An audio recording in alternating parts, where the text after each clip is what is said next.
If anything, being black on the internet reminds you that perception is a fickle... Did you know the US is funding millions of Israelis to kill innocent Palestinians? Memetics are conversations of real-life lore. This isn't just a Wojak. It's a common narrative of personhood meant to be achieved. I have a dream. The idea is then pushed onto a masculine audience, covertly to create a framework that narrates the course of social order. The zygomaxillary process is all connected, so this entire upper jaw, there's no real way to isolate the zygotes and push them into a better alignment. On the onset of racism led by these Wojaks, the misogyny of attacks on blue-haired SJW thingy, and then they're just the finest person you ever see. And the fact that we needed a mediocre white dude to show us capitalism doesn't work. I believe when Trump, everything he campaigned on, I believe he wanted to do. And now he's doing the exact opposite thing of every single fucking thing. Now that I look back on it, I really, really wish I never got into like politics. My father immigrated here from Nicaragua, right? Like one of my prized possessions is I have his immigration papers when he came here. So I have tons of thoughts about it, but this was just up, right? It was Listen, bro, the reason I wanted Trump was because I wanted to make more money. I'm a greedy okay? We have to ask why the alt-right has consumed the Wojak for violent purposes. Counting or not counting gang violence? I have a dream. Include that bullet when it comes to memetics and the conversation of Wojaks. These are contortions of femininity, and attacking those statures provide perceptional avenues of degradation for the worst people you can imagine. Guys, I'm gonna do a Nick bomb right over here. Nick bomb. Hitler, for example, they burned the books of the trannies. That's a W. When we begin in Britain tonight, where prosecutors say influencer brothers Andrew and Tristan Tate are charged with multiple crimes, including rape and human trafficking. Hitler was a pedophile and kind of a pagan. It's like, well, he was also really cool. Is Hitler evil? I'm not going to partake in this group. See, the internet is a bendable, comprehensive game of new perceptual reason. Well, in the past, we might have had depictions of black people messily eating watermelon. Now we have this. The right wing correlates and organizes a tangible social fabric that allows its messages to reach a broader public through the usage of misogyny and racism contained in these Wojaks. Think blue-haired SJW dunked on by strong, serious man, and then the man in question is just Ben Shapiro, eyebrows on fleek, who's like 1/4 of a man, no slave, or a meth addict with a hammer face smashing addiction. All this to say, throughout this video, we're gonna be diving and discussing the vile reality of lolcow culture, how it's programmed into the internet, and how these methods of control aren't as uncommon as you think. Basically, what I want to start this off with is spectacle meme culture and the internet.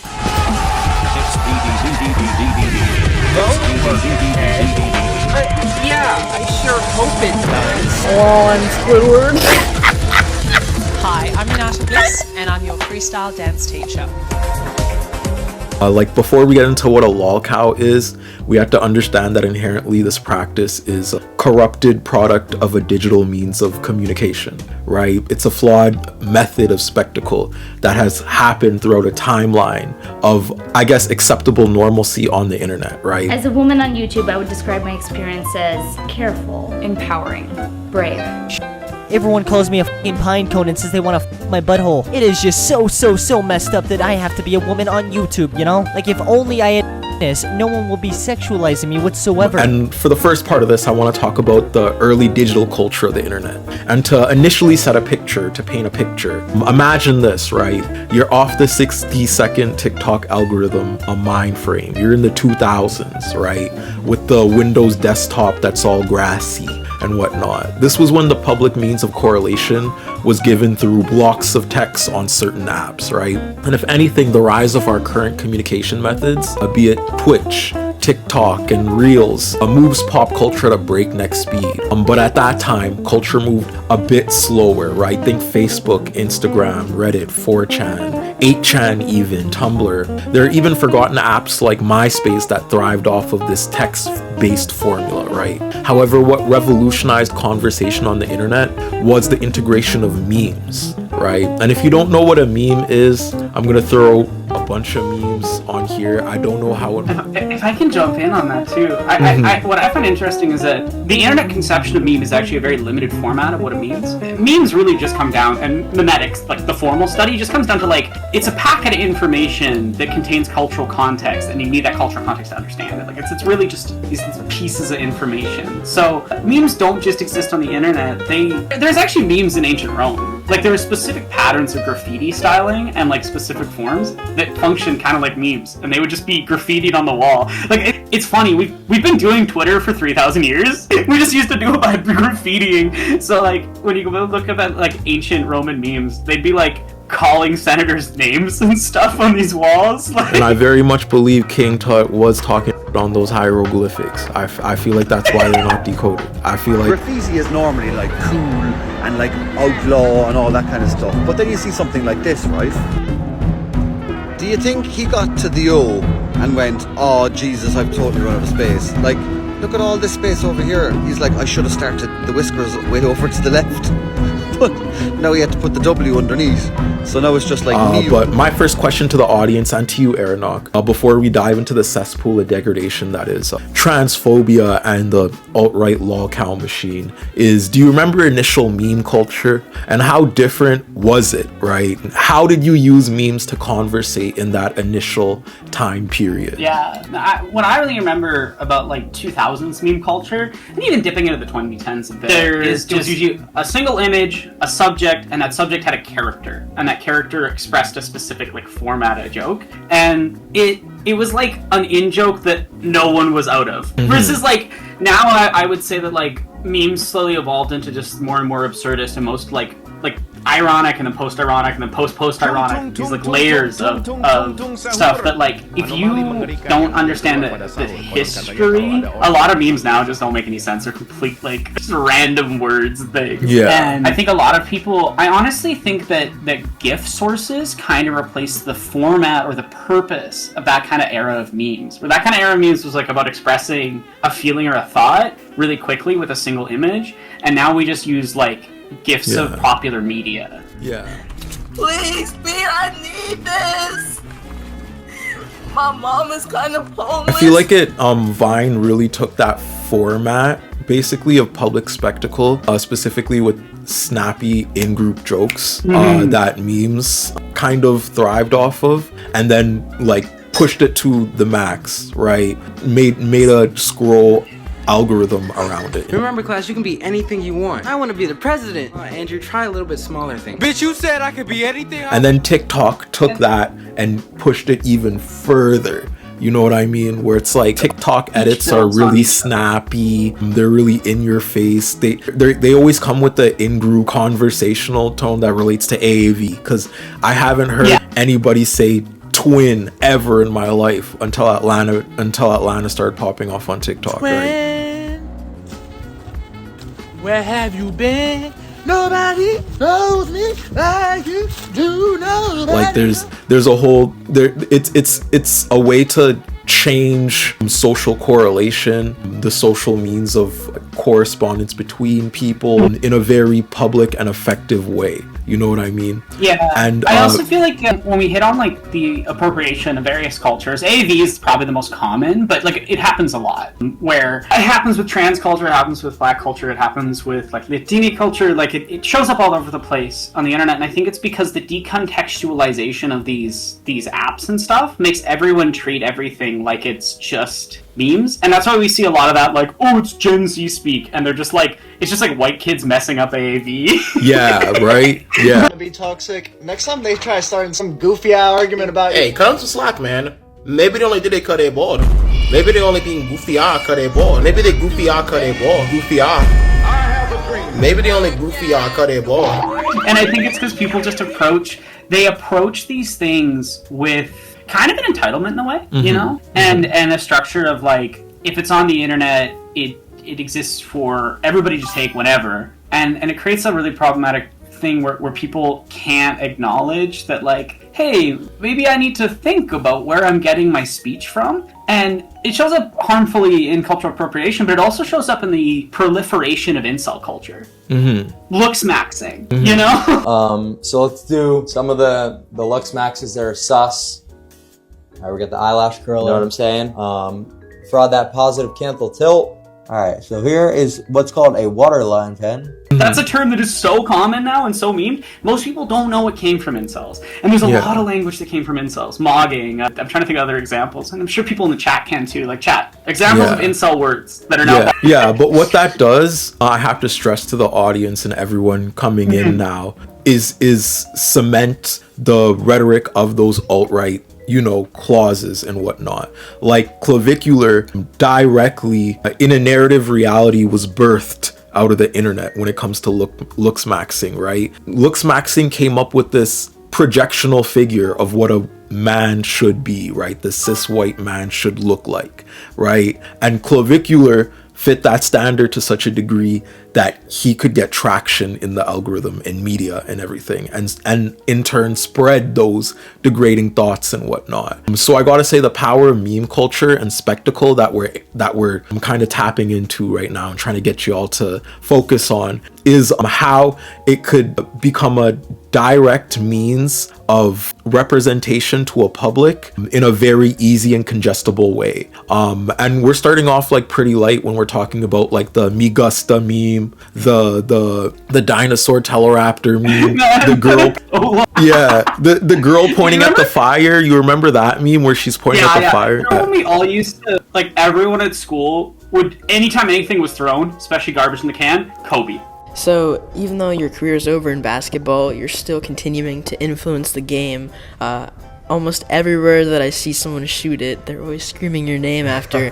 That's awesome. I saw a little dude last year when I was playing say toilet, and then he shot it and he said Curry. That's the generational divide. That's the generational divide. But anyways, to get back on topic with meme culture, right? Memes set the conversation of a discourse, right? That one meme that was like, "You've already lost. I depicted myself as the Nordic caricature, and you're the loser incel," right? That was legitimately like a way to win discourse on topics that you want to demonize on a day-to-day basis. But with online social media platforms and forums such as like Reddit, 4chan, 8chan, Facebook, Instagram, and Snapchat, offering anonymity and also a lack of regulations around what you can do with that anonymity. Those subjected to harm often socially reflect patterns of misogyny, ableism, transphobia, racism, and every other bigotry that prevails in an everyday landscape, so to say, right? And we need to begin to understand online misogyny and how mediums of communication enable an environment that welcomes the victimization of women who have been victims of this harm and harassment, right? From online hate groups, from lolcows, right? Just a quick quote before I let you speak, Aronok. It says here, crime statistics released by Canadian police, self-reported victimization and the deluge of young Canadians we've seen come to our organizations for help are symptoms of a public safety emergency unfolding in front of us. And this is just the tip of the iceberg, given that social media networks that didn't even exist in 2013 have become unimaginably pervasive among our vulnerable youths, right?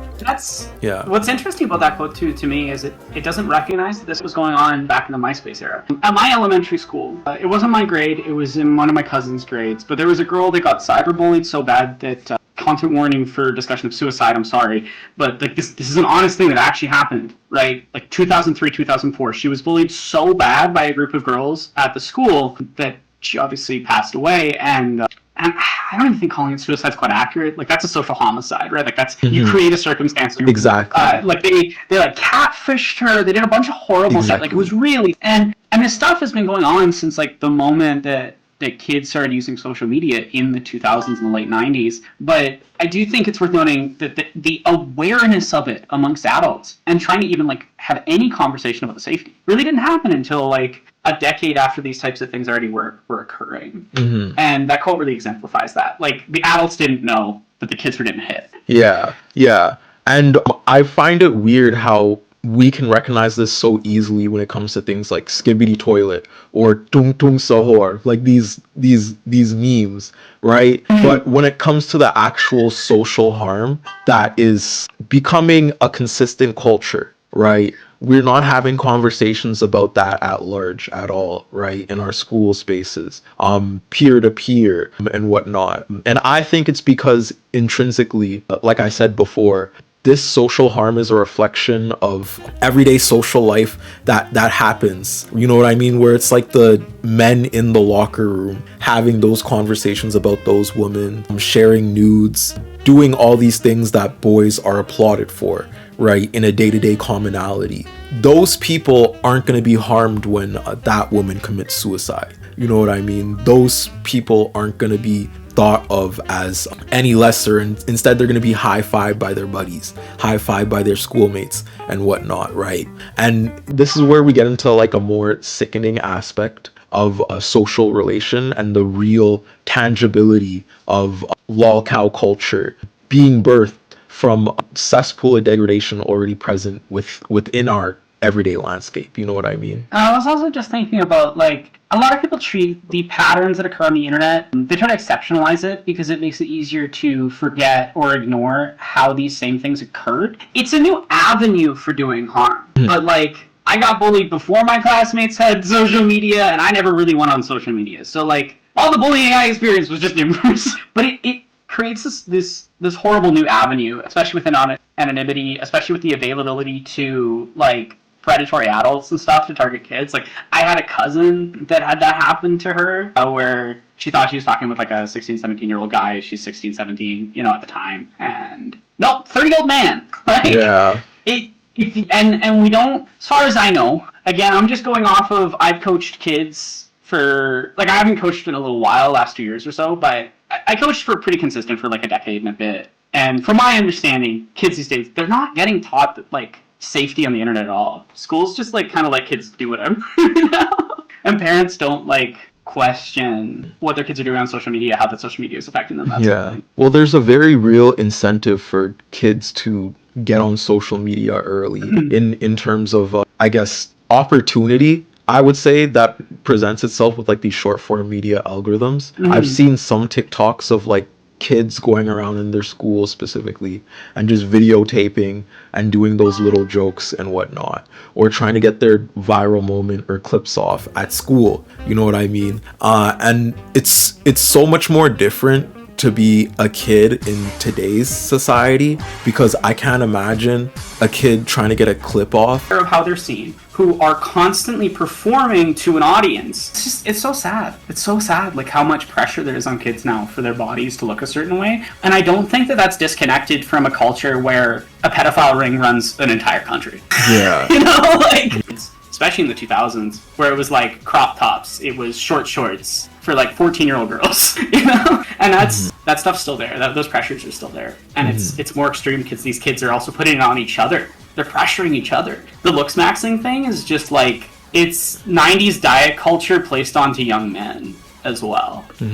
And I was also going through, I did my own video kind of essay live before, specifically on the masculine body horror epidemic I call it, and specifically how it's translated in an era of spectacle related to Hollywood stars, whereas like Arnold Schwarzenegger was the dude that a lot of people wanted to look like and physically be like then, and it's translated and changed throughout the years to fit into this bodybuilding algorithm on TikTok, where men could also project their own perceptions of self onto these people lifting and whatnot, because these bodybuilders aren't just bodybuilders at the end of the day. They don't just post bodybuilding content. They post all these other questionable things. Like one of the examples I had was like Joey Swole, who tries to promote bodybuilding, fitness and whatnot, but along those lines at the same time, he's kind of shitting on women, on feminine bodies if they look the same way mask bodies do when they're bodybuilding traditionally, telling them they should bodybuild a different way and things like that. So essentially with this new era, I guess, of masculine projection, in terms with looks maxing, I also look at those bodybuilders and those fitness influencers who are quote unquote not political, you know what I mean? And you see what they're parroting, you see what they're spitting out, you see what they're spewing, and they're allowed to do this in a lens of normalcy. It's just a modern era it's a rebrand for 1900s eugenics. That's what it is, really. And there's also a reason why a lot of these guys will push shit about BMI. Because guess what BMI comes from? It comes from a bunch of racist white guys who only measured white men, deciding that all bodies need to fit into this. And now to get deeper into the conversation, wire this back into the transphobia epidemic, and specifically how transphobic people are used in order to garnish power for the right wing in an online spectacle. Socially, we're gonna go over the story of like Amanda Todd. And if anybody knows who Amanda Todd is, if you're Canadian and was in a grade school around the 2010s, you probably heard of her. Yeah, content warnings for like grooming it's gonna be a lot, but it's important. Yeah. The Canadian Encyclopedia states Amanda Michelle Todd was born in Port Coquitlam, British Columbia on the 27th of November 1996, right? That's only 4 years older than I am, right? If they were still around right now, they'd be 29. Like, they not that old, like a very, very young person when they passed. Todd attended Maple Ridge Secondary School and then Coquitlam Alternative Basic Education CAB. And I kind of also want to emphasize how this also stresses that this isn't just geographically contained to the US, right? The harassment that is experienced online. Like, there is an internet culture, like a congealed internet culture that functionally takes in the worst aspects of white nationalism, the worst aspects of racism, the worst aspects of transphobia, like country to country, and makes it this online community, right? Makes this online community of people that carry on acts that take the lives of people like Amanda Todd, right? She was involved in cheerleading with the Vancouver All-Star Squad, as well as various athletic activities, but didn't feel like she had a whole normal life. Her mother got Amanda some support to help her develop coping skills, but Amanda often felt alone. She would go on the internet to meet new people. And this is my first initial point when it comes to the story of Amanda Todd related to online entrapment, right? Where the dangers of the internet really shine through, specifically when it comes to online third spaces. Because like we said earlier, the patterns of misogyny and racism reflect onto online mediums of communication in a very real way. One of my first favorite internet stars, Lip Gloss, started off as this dark-skinned beauty / lifestyle yapper on TikTok, got to like 100K, and then had a mass hate campaign rallied on her after she garnished enough attention, right? She decided to leave the internet to keep her own peace, but there's a lot of people, especially in this day and time, heavily dismayed by common narratives societally kind of instills in us, right? And I think marginalized artists, whether they're Black, Asian, Muslim, trans, or cis, in turn use their art to contort these social realities in their own spaces. And that's the beauty of the internet, I think, too. A needed escape from an in-place narrative of belonging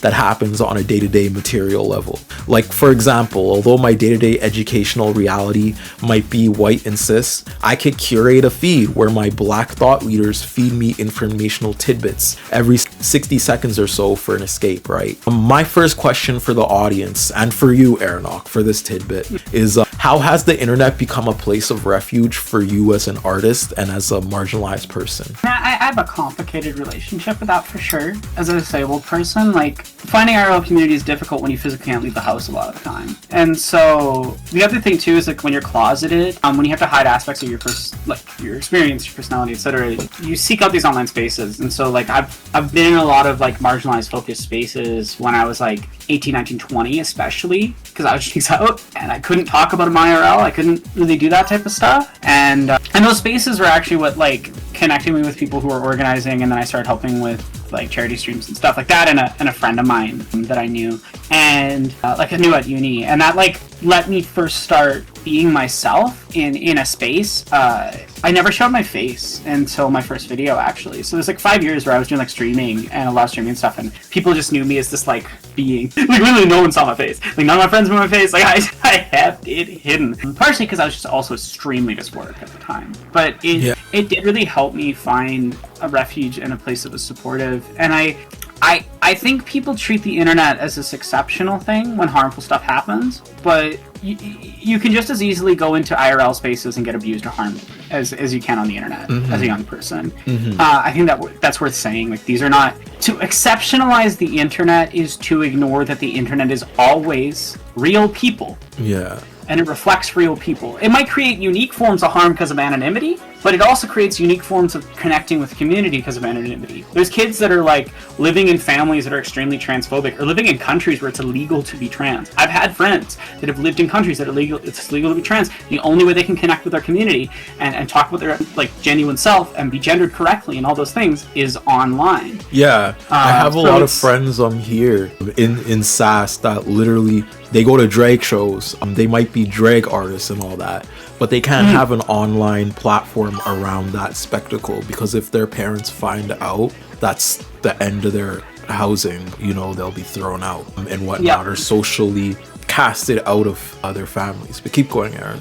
No. See how that dynamic can go in both directions, and I think that's worth noting. Like, it can do that. It can also be a dangerous thing in the opposite way. Like, the internet is a large set of tools that allow for community formation, both good and bad. And the same tools that allow like queer people this space to connect with each other, to learn from elders, to discover ourselves when we can't access it anywhere IRL, are the same things that allow it to galvanize the far right and organize. It's not a simple thing of like internet bad or good. I think internet just as complicated as real life.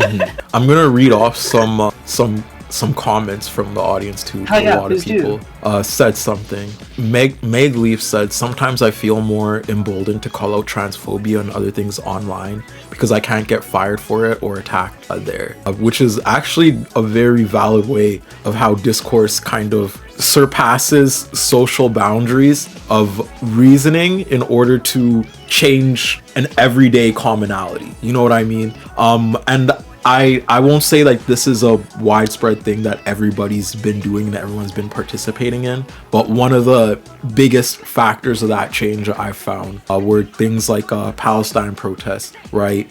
And how people were having these conversations online and at the protests, these conversations that they couldn't have in their workplaces and whatnot, filled with racists or people that don't know the history of Palestine or Sudan or the Congo, and learn about it in a very real way, and then take action from it in their own groups by forming unions or forming what they call boycotts or things to that degree.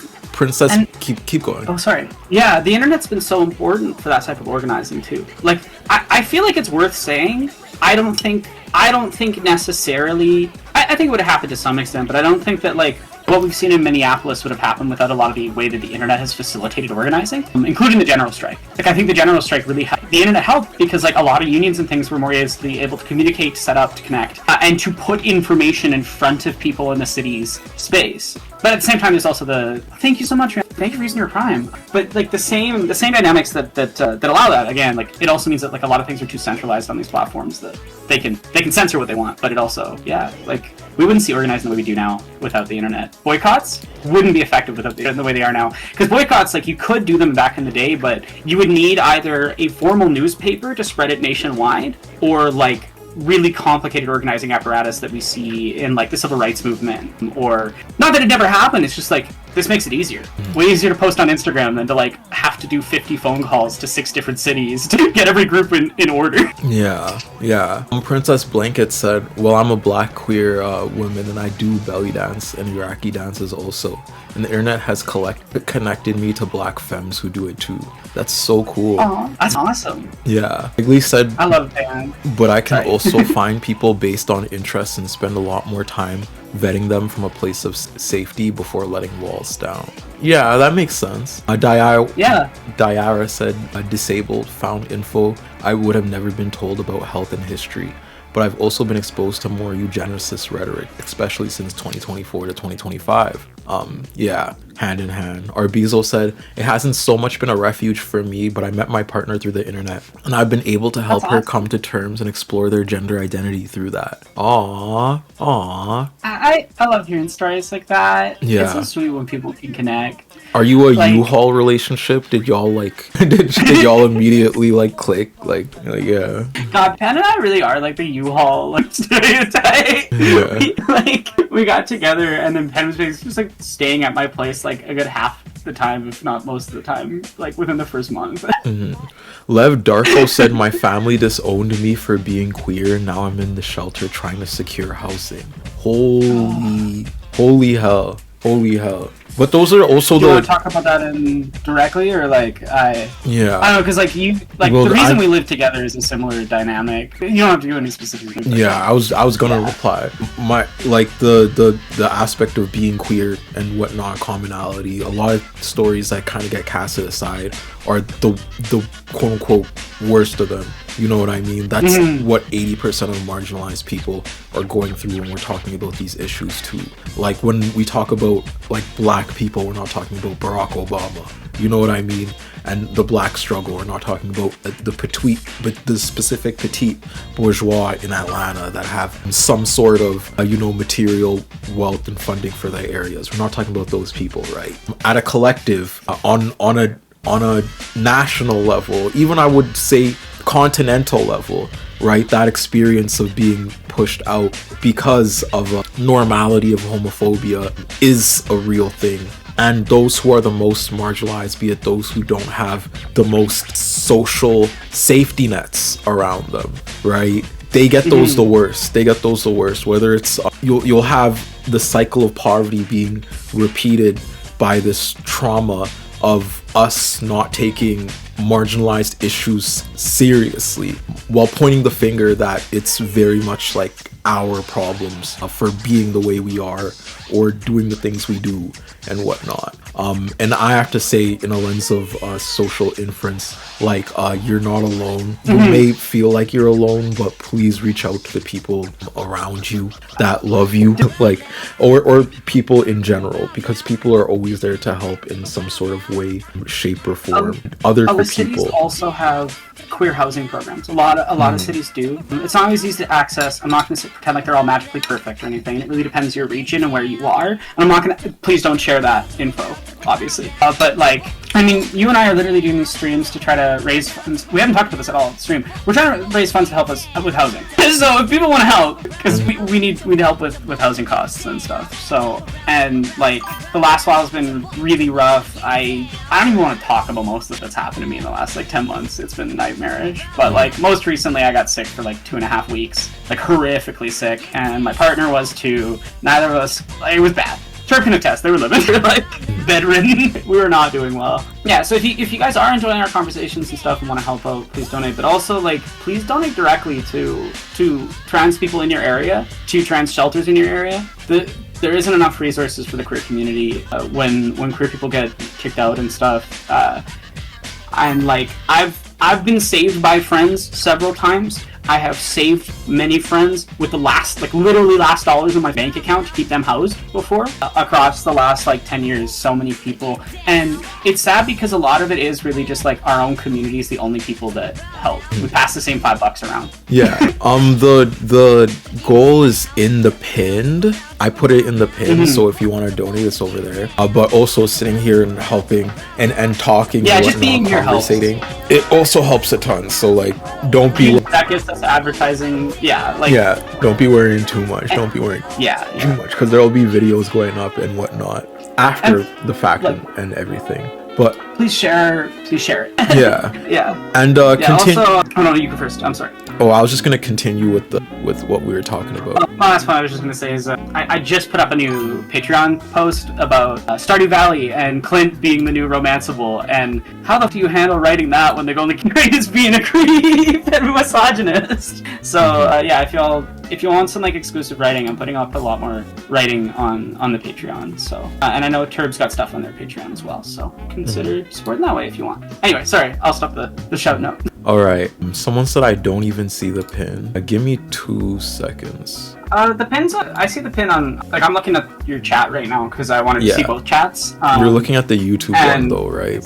Yeah, I am looking at the YouTube one, so it might be Twitch that's got an issue. Yeah. But YouTube's good. Also, yeah, Henry just said in my chat to quote Mia Wong, put a trans girl on your couch. But like, actually though, like I genuinely, I'm like the homelessness problem here in Saskatchewan has been so bad. Like ever since I was a kid, it's always been an omnipresent issue, just continuously worsened by the Sask Party. And like, I truly think that homelessness is a complete failure of a society. If you have a homeless person in your society, like, you failed, straight up. Housing is IMO, a human right, and everyone should have access. And I have known way too many people who have been homeless. I have been way too close to it a few times. Like, I would have been able to couch surf, thankfully, but not everyone else. Like, not everyone has that, and I think if you can and a friend of yours needs that help, like, you should. Yeah. But continuing with Amanda Todd, to wrap this back into internet spectacle, because the broader conversation of this video is how internet memes and meme culture have basically demonized and caricaturized a caricature of femininity that is easy to attack.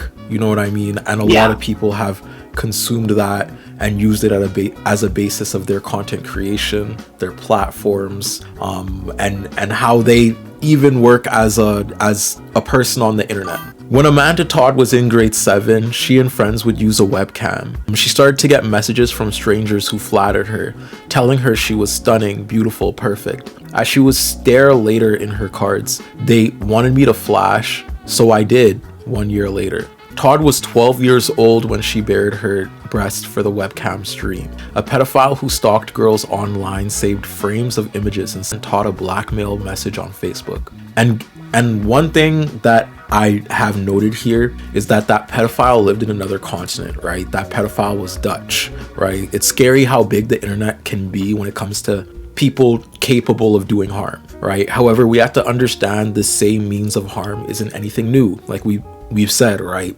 We know what guys have done in locker rooms, right? Proudly displaying nudes and whatnot. Men socially are applauded for acts like this, and it's a huge reason why a reflection of internet climate concerning digital relations happens in this way, right? But anyways, he then threatened to send the topless picture to her friends unless she gave him a show. He knew her address, school, and the names of her family, relatives, and friends. Todd refused, and the image appeared on social media and a blog TV live streaming site. During the 2010 Christmas break, the police came to her home and informed her that picture was being widely circulated on the internet. Fellow students ridiculed and ostracized her, right? And this is also a big part of the conversation that I keep trying to nail on the head, how it's a reflection of social scrutiny, right? Everyday means of social scrutiny. Like when a dude in that grade 9 locker room gets that photo of that woman and starts distributing it,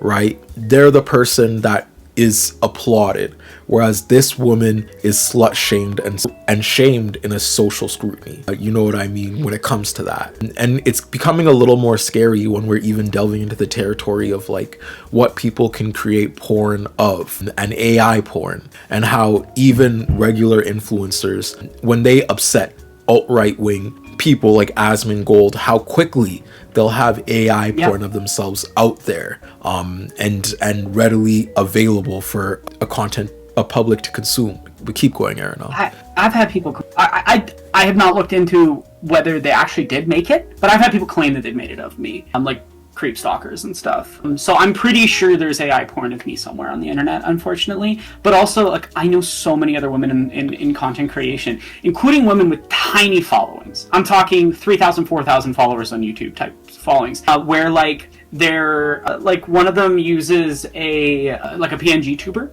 right? And the character of that PNG tuber, they've had like this guy make like AI porn chatbots of them. Oh my god. And yeah, and they messaged me about it, just like asking what the f to even do and like how to process it and stuff. And it's just like, it's become such a common conversation between I and other women in this space. And it's like, as a victim of sexual violence, there's something really, really awful about knowing that people can just do that to you whenever. And being a woman in the public eye has like really made me question a lot of people's feelings of entitlement to make porn of stuff. You know what I mean? Without any consideration of like how that might make the people they're depicting feel. Also, this music is like way off the vibe of what we're talking about. Holy shit. Sorry. It like became like really jaunty and happy like right as I started saying that. Worst possible time. But as I was saying, like, it's become so common. I know so many people who've. Thank you so much for the donation, Henry. That yeah, like if you're a woman and you make content online, the chances are it's going to happen to you. And it's also I think it's a way of making women hide ourselves from the world, and it makes me so angry that this is just normalized now. And I think it's also just that type of like I don't think that the solution is women should never ever get to take pictures of our bodies nude, you know, just in case someone hacks us or something. Like that's the issue isn't women, and that's just victim blaming. It's a repackage of the like, oh, what were you wearing? Yeah, exactly. It's the same thing. Exactly. It's the same thing. And the fact that Go ahead. to add on to that, like this guy came back, right? Like it says here, after a year, the blackmailer resurfaced. He created a Facebook page that used the topless picture of Amanda as a profile image and had sent it to her classmates. One of more than 700 messages he sent to her via Facebook, YouTube, and Skype said, "You already forgot who I am, the guy who last year made you change school. Give me 3 shows and I'll disappear forever. If you go to a new school, have a new BF, new friends, new whatever, I will be there again." So the way you see an idea in your mind and shape it into something that could only come from you. I'm so sorry. This is how website creation should be. Wix Harmony, the new way to create. I do not know where it came from either. That was wild. Yeah, but anyways. And as someone just put in the chat too, in your chat, Blanket said, "We have so much money in America as a nation, and somehow there's enough money for genocide and wars, but never enough for affordable housing. To take events that have occurred this week, there is money to bomb school children in foreign countries. No money to give a school lunch. The budget for one of those bombs could probably feed most kids for like months. Like I don't want to know the exact number, just because I feel like that's just too horrible to process, but like that's the reality. And it's also I think this last year has really exemplified the lie that maintains these systems, which is that, oh, we don't have money, and then the instant there's awful $2 billion to the Israeli defense budget. Exactly. And to delve deeper into that story, Amanda Kuehl was then, every time Amanda moved to these schools, and that same, tactic was used against her, where this guy sent the videos or photos to all of Amanda's classmates. All that happened was Amanda became ridiculed more and more at schools, right? You would think that there'd be a extent of solidarity, you know what I mean? But fellow students, it says here, called her a porn star and a cam whore, right? She said that she would never be able to erase the picture from the internet, and as she later stated, it's out there forever. I cried every night, lost all my friends and respect people had for me again. Then nobody liked me again. Name calling, judged again, right? Eventually, she committed suicide, and she wasn't the only one instance of this online bullying or harassment, a loop that happens, right? This is an article from the Canadian site of Child Protection called Amanda Todd's Story Foreshadowed the Harms That Today's Kids Face. Why did we fail to act, right? By the spring of 2013, the tragic deaths of 4 young Canadian girls over the previous 3 years, Amanda Todd, Raheda Parsons, Jenna Bowers, and Kimberly Proctor, had thrust the realities of online harm and violence into our consciousness.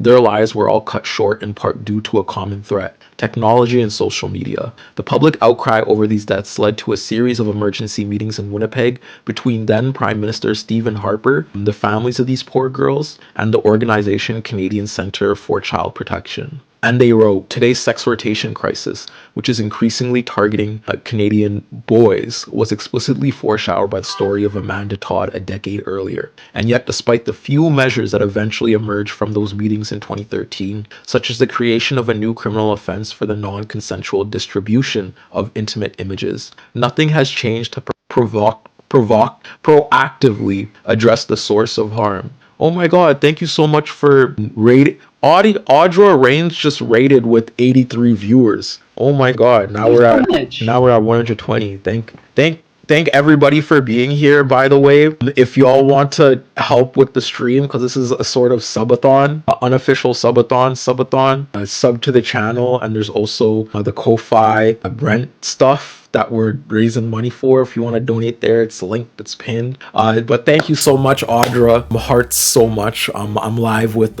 my roommate and sibling, Aronok.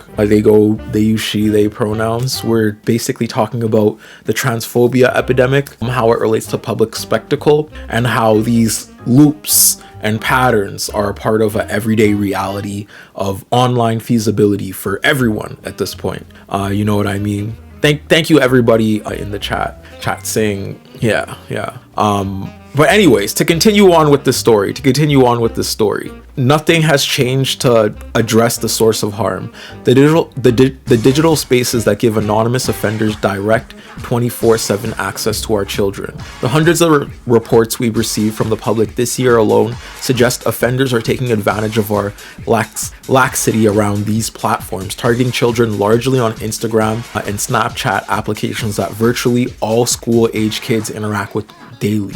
By the way, this article is written like 4 years ago, so at this point you could throw things like Instagram Reels and TikTok on there, you know what I mean? Just a few months ago, Daniel Lintz, a warm and loving 17-year-old boy from the small town of Pilot, Manitoba, died by suicide after being blackmailed online by an anonymous person threatening to distribute intimate images of him to his friends and family. Right? Unlike in all other industries in this country, our laws impose virtually no product safety standard on social media platforms. There are no recalls if the design characteristic of a platform or a website is shown to harm our children, or at the very least pose a risk. Instead, even as the reports of online harm continue to pour in, the discourse is overwhelmingly focused on what parents should do to protect their kids, as though the harm is inevitable. Few are seeking accountability from those at the helm of these apps that allow for such predation and harm. And what I want to segue into too is how a lot of these apps have took the free speech narrative and enforced the solidification of this normalcy of degradation, whether it's women, whether it's racism, whether it's transphobia. I said that twice. Sorry, I said what I meant to say twice. But in these forms, right, on different platforms, Twitter is probably the biggest example of this. But if you go on apps like TikTok, if you go on apps like YouTube, they don't really consider black feelings, black voices, and things like that under their quote-unquote free speech policies. You know what I mean? Transphobia is sort of geared towards transphobic creators or platforms parrot these ideals and make them more and more of a norm. And I've been yapping for a while. What do you think of that? I've tested this. If you go on a blank account, or if you go in incognito mode and pull up YouTube, go look up trans and tell me what the results are. I'm not saying that everyone's going to get the same thing, because it might be like regional, there might be other effects, but you'll probably see transphobic like Joe Rogan clips and stuff. If you go on a blank account on YouTube, it was actually really, because I sometimes go, I like to do incognito just so I don't have to delete stuff from my history, because if I'm looking up a bunch of like clips for editing and things, my recommendeds just become like useless. So I sometimes use on incognito mode without a signed in account, just so that I can like search up like this scene from a film or this meme or whatever to download for editing. And most of the recommendeds are like AI slop. And honestly, I think it's a testament to our audiences and to ourselves that we managed to find platforms at all, because these platforms do not care about us. And like Twitter, Musk buys it and he talks this big game about, we're doing free speech now, but like Twitter is the most censorious of any of the platforms now. App on the platform.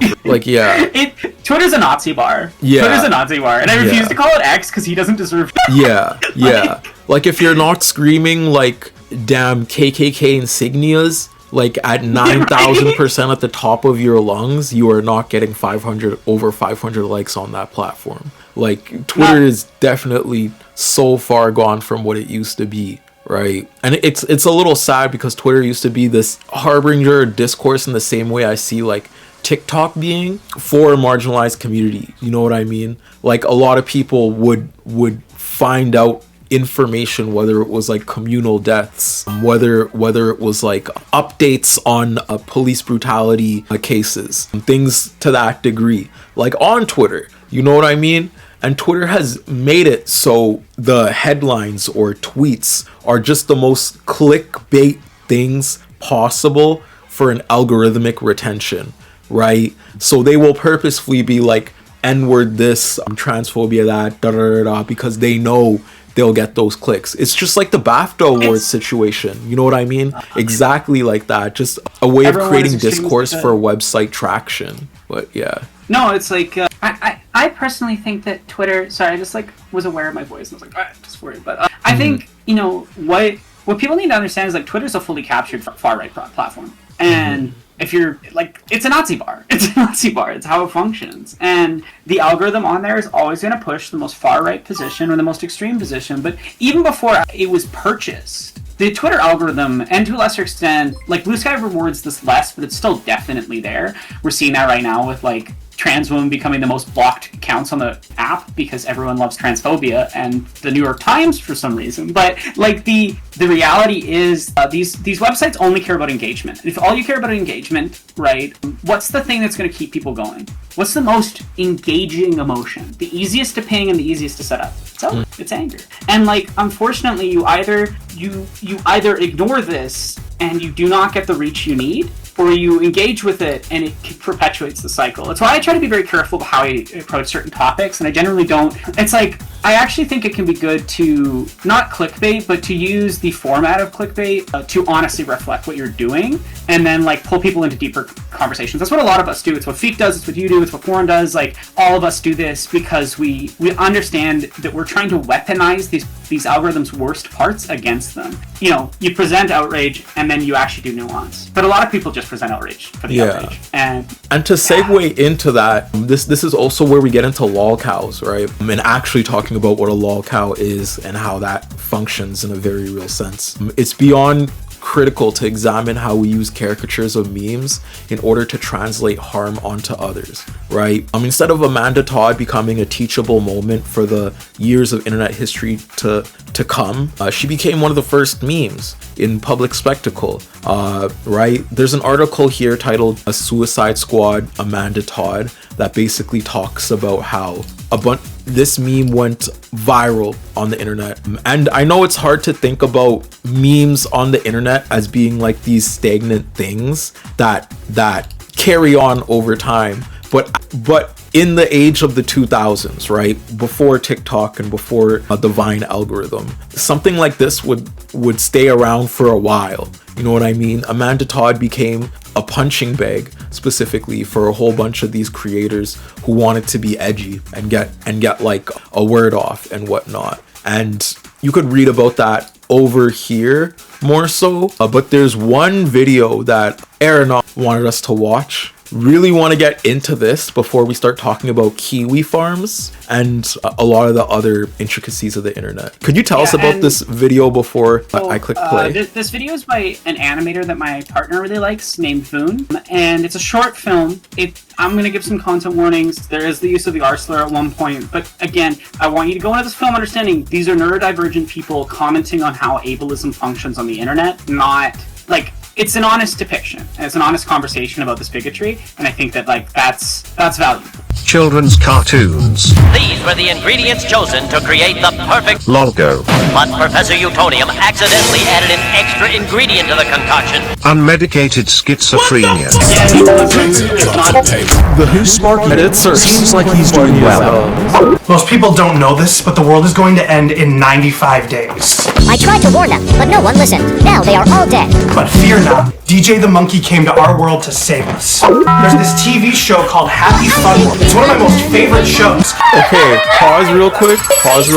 I love how this video too is a conversation of public spectacle and how we relate to editing and whatnot. Like this is someone that's very tapped into the dichotomy of the internet and how to relate concepts to a Gen Z / millennial youth. You know what I mean? I think like you can see from that opening that it perfectly understands the meme culture that is directed at lolcows. Again, this is a depiction, not an endorsement. I hate that we need to talk like that now, but I feel like a lot of people on the internet kind of struggle with the distinction between those two things. You know, so I would hope our audiences don't, but I just just want to be clear about that. Like, I think a perfect example, too, is just, like, the way that it uses Satanism in that starting edit. Because, again, this is, like, an in-universe lolcow video, where it, like, uses schizophrenia in this casual way, but it's, like, it just shows exactly how Satanism functions in lolcow culture. Yeah. And it just like nails the editing style. But also like you can see like little bits of like, because Voon's just like a really talented animator. You should go watch their like animations. Again, heavy topics, very honest, very human pieces. But yeah, it's Take this slanderous libel down at once. Marla is not a stalker. She's a historian, filmmaker, and my friend. You are a delusional lolcow. What's a lolcow? I'm not sure. John says you're just filming me to make fun of me online. No, I'm helping you spread the word of DJ to the masses. I knew you were my friend. He can't film today. Get out of my way, John. He isn't here. He's been hospitalized. I found him wandering on the side of the highway yesterday evening, naked. Like, naked, or like underwear naked? This isn't funny. You're making his mental illness worse. I love how the medium or the video was playing with the aspect of surrealism, using Gen Z satire, meme culture. Yeah, like meme culture. Yeah, like in order to convey like such a serious story, because this is really how, you know, but this is really how like they project their narrative fantasy or fiction onto this person, right?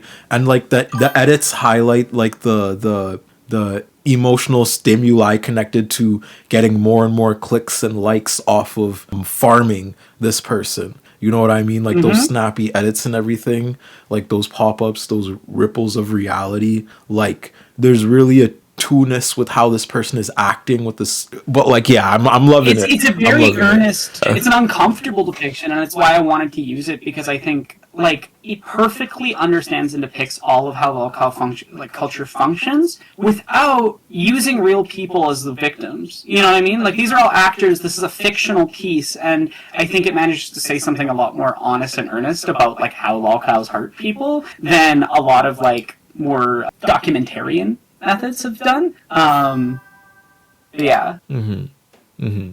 I also have to say, Ree is in the Audra Rains is in the chat right now. Thank you so much for rating earlier. Thank you. Oh, thank you so much for rating. Yeah. Thank you so much. For everybody here too that just got here or is just coming in, we're correlating this to the conversation of transphobia, misogyny culture, racism culture, specifically launched onto marginalized populations online in order to create discourse with the rise of lolcow culture, if that makes sense. Yeah. And you could see very clearly throughout this video how the author and main creator is trying to parallel that across with, I really want to emphasize the author who made this is Voon, V-E-N. The video is called Life Wasters, all one word. And yeah, like I think this is my partner showed me this, and it like really is one of the best depictions of how the internet farms people who are clearly in like genuine distress or struggling with things. And like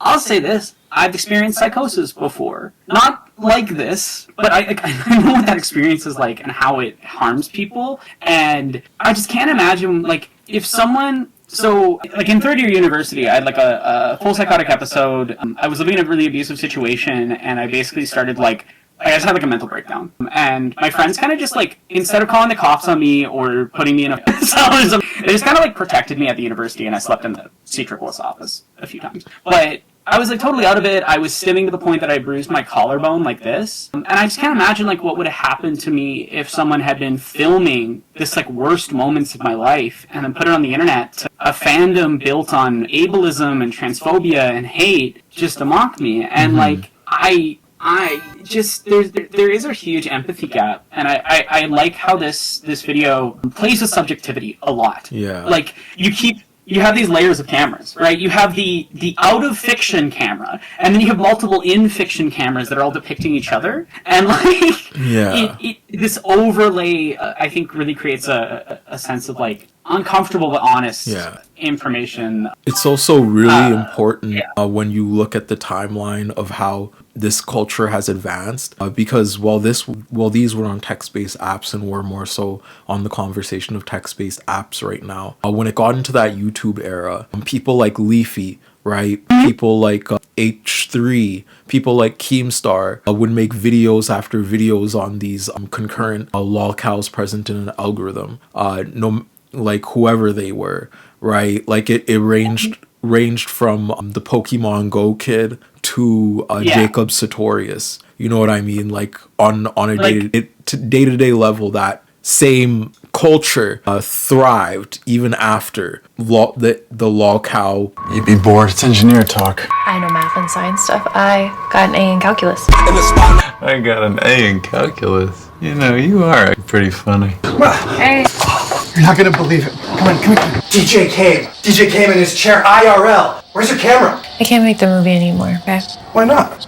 There's a lot of people online that don't like you. I don't want them to leave mean comments. Oh, please, Marla. When those infidels see their new god, DJ the Monkey, they will bow down to us, along with Miss Marla, their new prophet, once we save it. Now, let's go meet DJ. I really can't, okay? Marla! John, leave her alone. No. What are you doing? Get the heck off our property. Is he upsetting you? No, I'm not.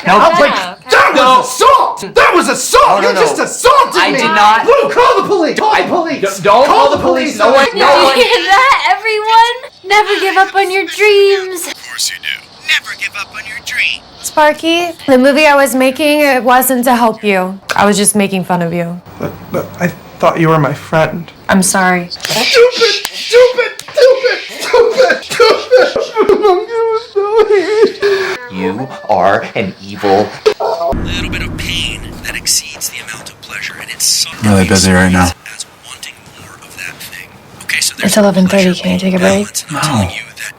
No, you don't understand the kind of pressure I'm under. to some extent. Like water block. I've said before, when you engage in an activity or when you ingest something that increases dopamine, the dopamine levels go up, to a substantial degree. Oh, hiya, Marla.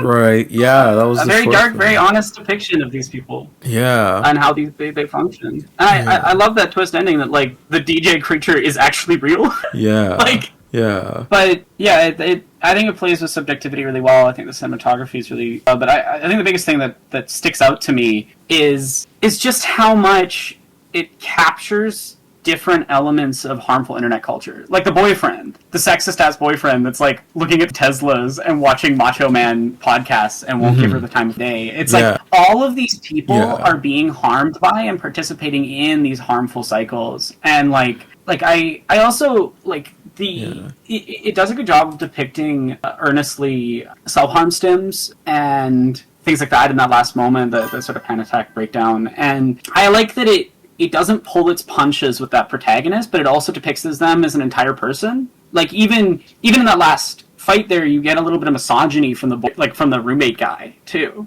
And it's a powerful, very uncomfortable, but very earnest short film. And I think if anyone missed sections of it, it's called Life Wasters. It's by Voon. I'll put the name in the chat and the link. But I was kind of looking at how sorry, I lost my thought. No, it's okay. Thank you so it's much. It's a heavy piece, Thank you so much for being here, by the way, Haryana. I just saw you. Here? Yeah. But Everyone should go watch her videos, just saying.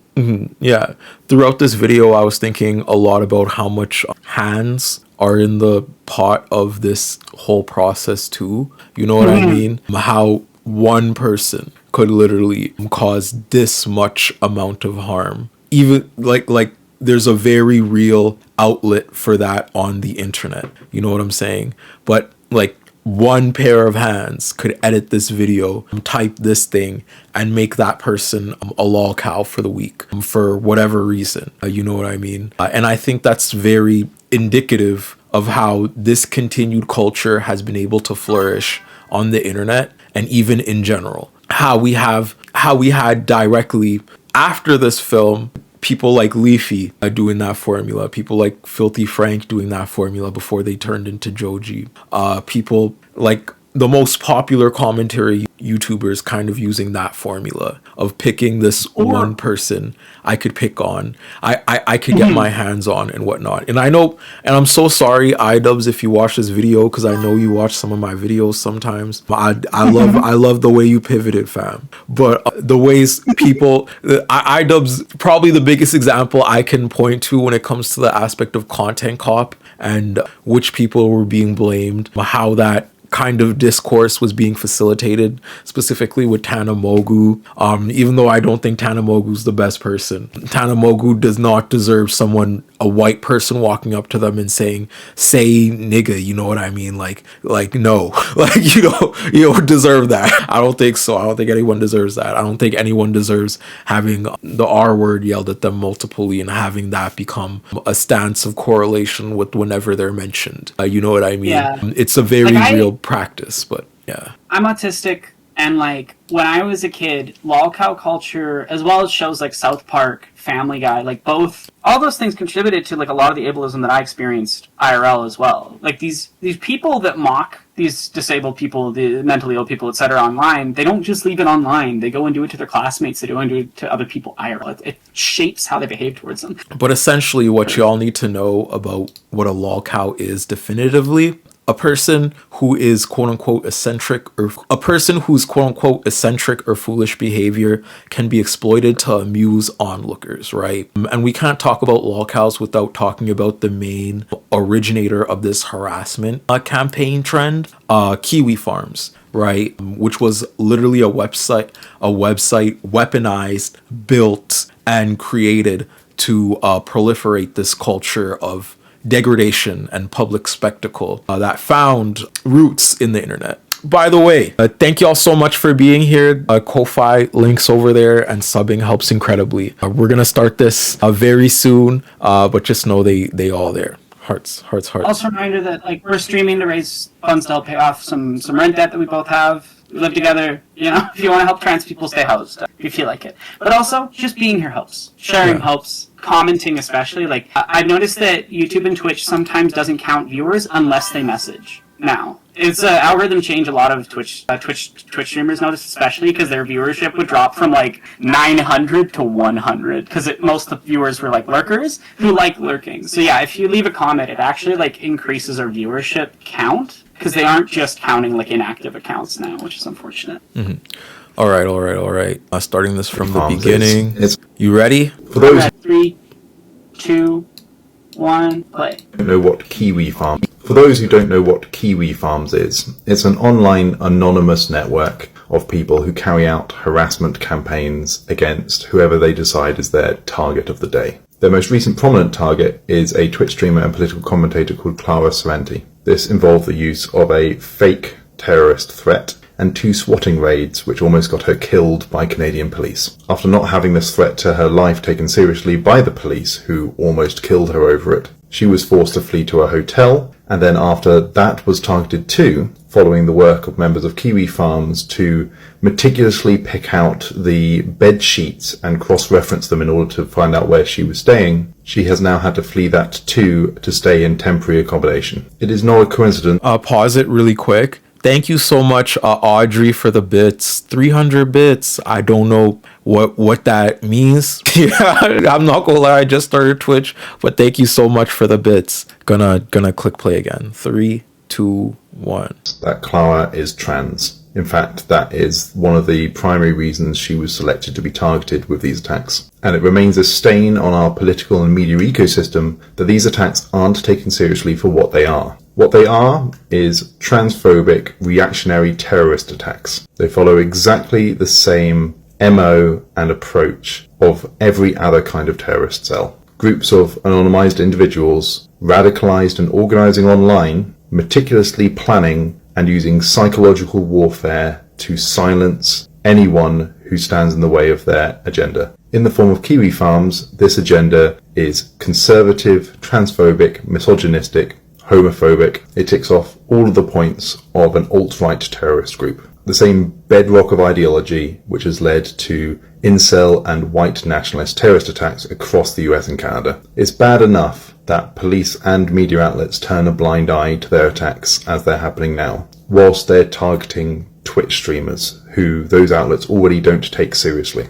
It's worse when we've seen that the violence these groups can turn to can escalate to a horrifying degree, beyond the use of police as proxies to carry out that violence. When given the means and opportunity, they will carry out attacks themselves. It might involve dozens or hundreds of them organizing online to carry out these kind of investigations that reveal where their targets are staying. It requires only one of them to have the motivation and the access to weapons to carry out an attack themselves. And as long as governments and media organisations continue to not take these organisations seriously, the risk of that increases. Sites like Kiwi Farms that are used to coordinate these attacks should have been taken offline years ago. That they have not done so is a stain on our politicians and our media.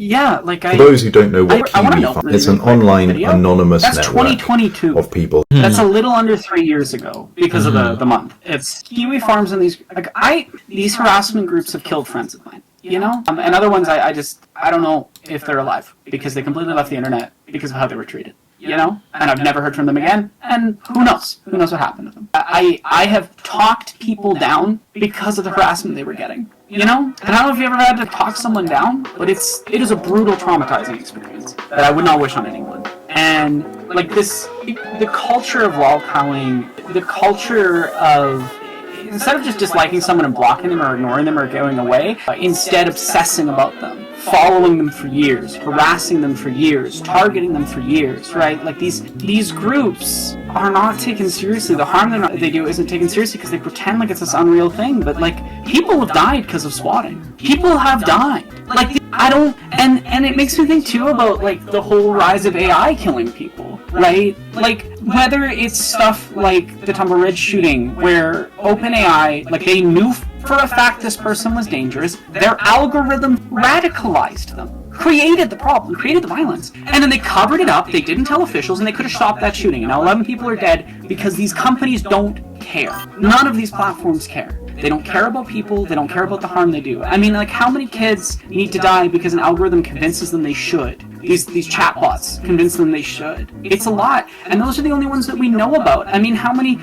does that happen and nobody ever checks their phone or can get into their phone after they pass and never know that's a lie? You know, like, if this is what we're hearing about, like, how much are we not hearing about? How much do we not know about? How much is not covered by the news? And, like, look, it's like people get their laughs and then they don't care that they're ruining someone's life. Yeah. When they do these harassment campaigns and stuff. And I also have to say public spectacle also is a grandiose statement to those in power. You know what I mean? Mm-hmm. So when you're talking about, like, the nature of transphobia, you also have to understand how that works into right-wing power, specifically in an aspect of agreeability to a public that already functions that way, right? Donald Trump was able to be Donald Trump because transphobia is such a prevalent issue in society, because racism is such a prevalent issue in society, right? He was able to run off of an anti-trans agenda. He was able to use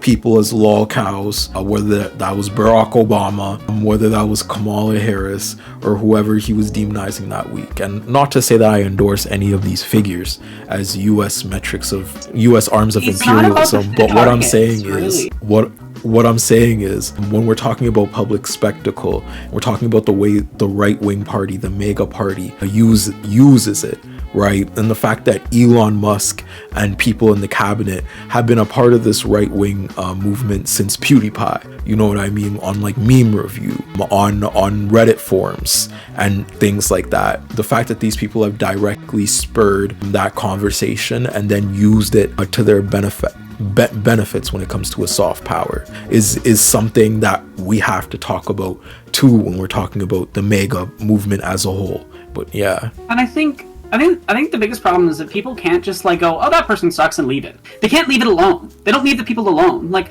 when I know someone sucks, 99% of the time, I'm just blocking. The very rare 1% is, like, this person has such a massive platform and is actively creating harassment campaigns. That's when I'll talk about an individual. Because I'll talk about a Ben Shapiro. I'll talk about, like, these public figures who, one, make a fuck ton of money. They're pretty protected. They're pretty isolated from any effect that talking about them could have. But, like, a lot of people go, oh, someone's terrible. I need to inform everybody about them. I need to push it as far as I can. They can never be allowed to exist online. And it doesn't really matter whether or not what the person's done is actually bad or if the person's ever done anything wrong. Because this behavior occurs from just someone being quirky. Really, truly. Like, sometimes it's literally just, like, someone's a little weird. Or just, like, someone has a disability and they don't behave the way that people expect for an adult, to, like, literal, like, horrible people. But the pattern of behavior is the same regardless of what the person did. And I don't think it's not about the targets, but the targets are so harmed, you know? And like, I don't know, I think it's so much built on this idea that the internet isn't real and that the people on it aren't real people, and it doesn't really matter what you do. And until people start wanting to like take responsibility for what the internet does and how it exists and how you have the potential power to do real harm and take responsibility for it, like, you know, Blue Sky's got a thing going on right now where like multiple trans women are getting mass harassed, and one of them literally had revenge porn posted to them because like a New York Times writer is a little pissed. Like, and it's like, regardless if that New York Times writer was the worst person ever, the best person ever, what doesn't matter. Like, what matters is like there's a harassment campaign now of trans women. Some of the top blocked accounts on that site now are trans women because of this whole thing, and I don't see any of the people that instigated it saying anything about that harm.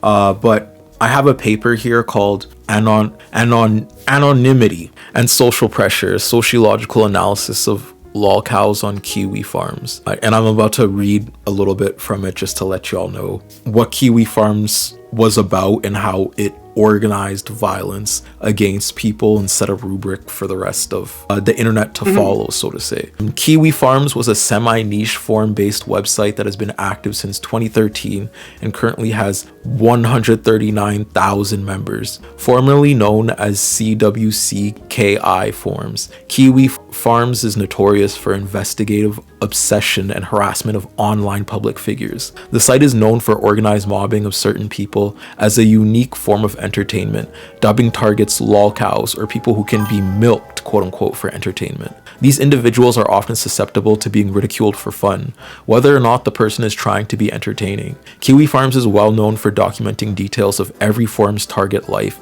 including family names, home addresses, and contact information. Additionally, the site has been connected to 3 suicides since the birth of the website, as well as countless cases of harassment despite a lack of quantitative data on real-life consequences caused by site users directly. And I have to say that whenever you see numbers, right, there's an extent of dehumanization, but there are so much people. What this says, like when you have 3 suicides from these people, there is a concerted effort of thousands of people being harassed. Like, yes, those 3 people might have died, but how much people have to die before you care?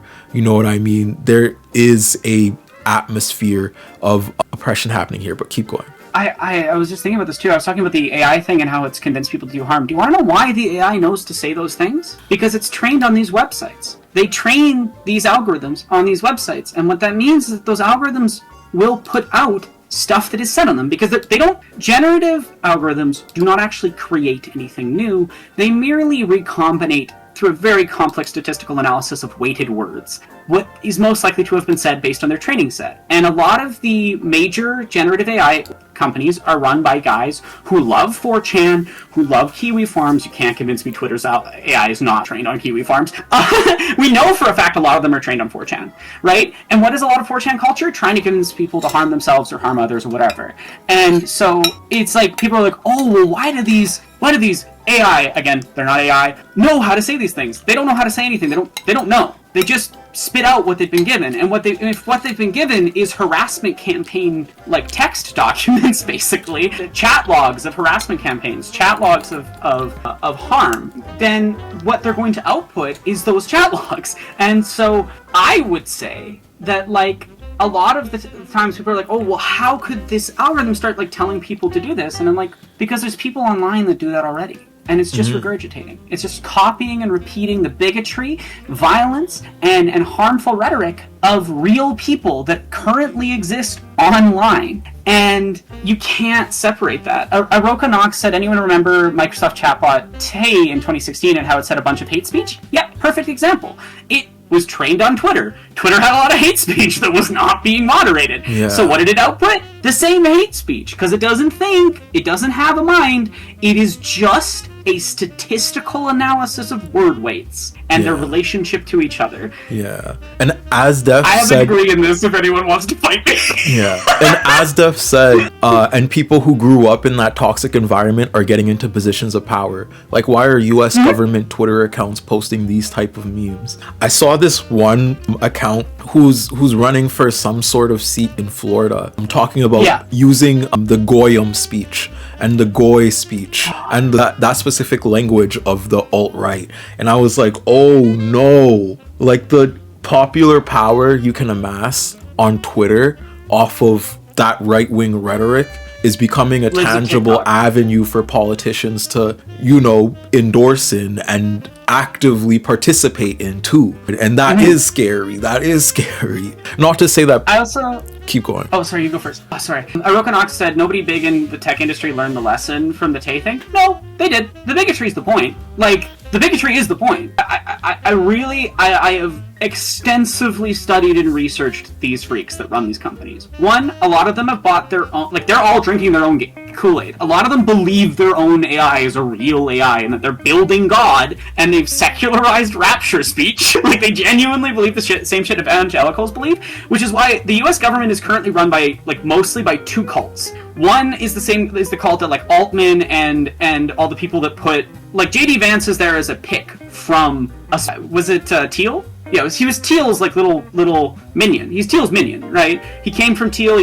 Like, Peter Teal put him in that position. So you've got two sides, which is the evangelical Christian right, which is always trying to rapture, right? They want to build the rapture. That's why they're obsessed with Israel. It's why they do all these things. They want to create the rapture. And then the other side is that they want to make the technological rapture. But it's like, it actually feels insane anytime I talk about it, and I'm saying I'm not using that word in like a sanist way, as in to mock. I'm saying I have a mental illness and it makes it worse engaging with this stuff because it's like so maddening. It actually negatively affects my mental health. But these guys are obsessed with like bringing about their technological god, the AI, and that it will judge everybody, and if you don't make it, it's the Rocco's Basilisk nonsense. If you don't make it, it'll do a simulation and then punish everybody that didn't help create it or whatever nonsense. Yeah, I mean, the public spectacle is there. They got white Jesus. They can do anything with. They can do. They can do. These guys creating algorithms that push hate is not a mistake, and I think that's a lot of the disconnect that people have is that they don't realize. I just said they are tech accelerationists and all the other alt-right nonsense. Exactly. It's also why they think any sacrifice of the planet is good. It's not that they don't know it's destroying the planet.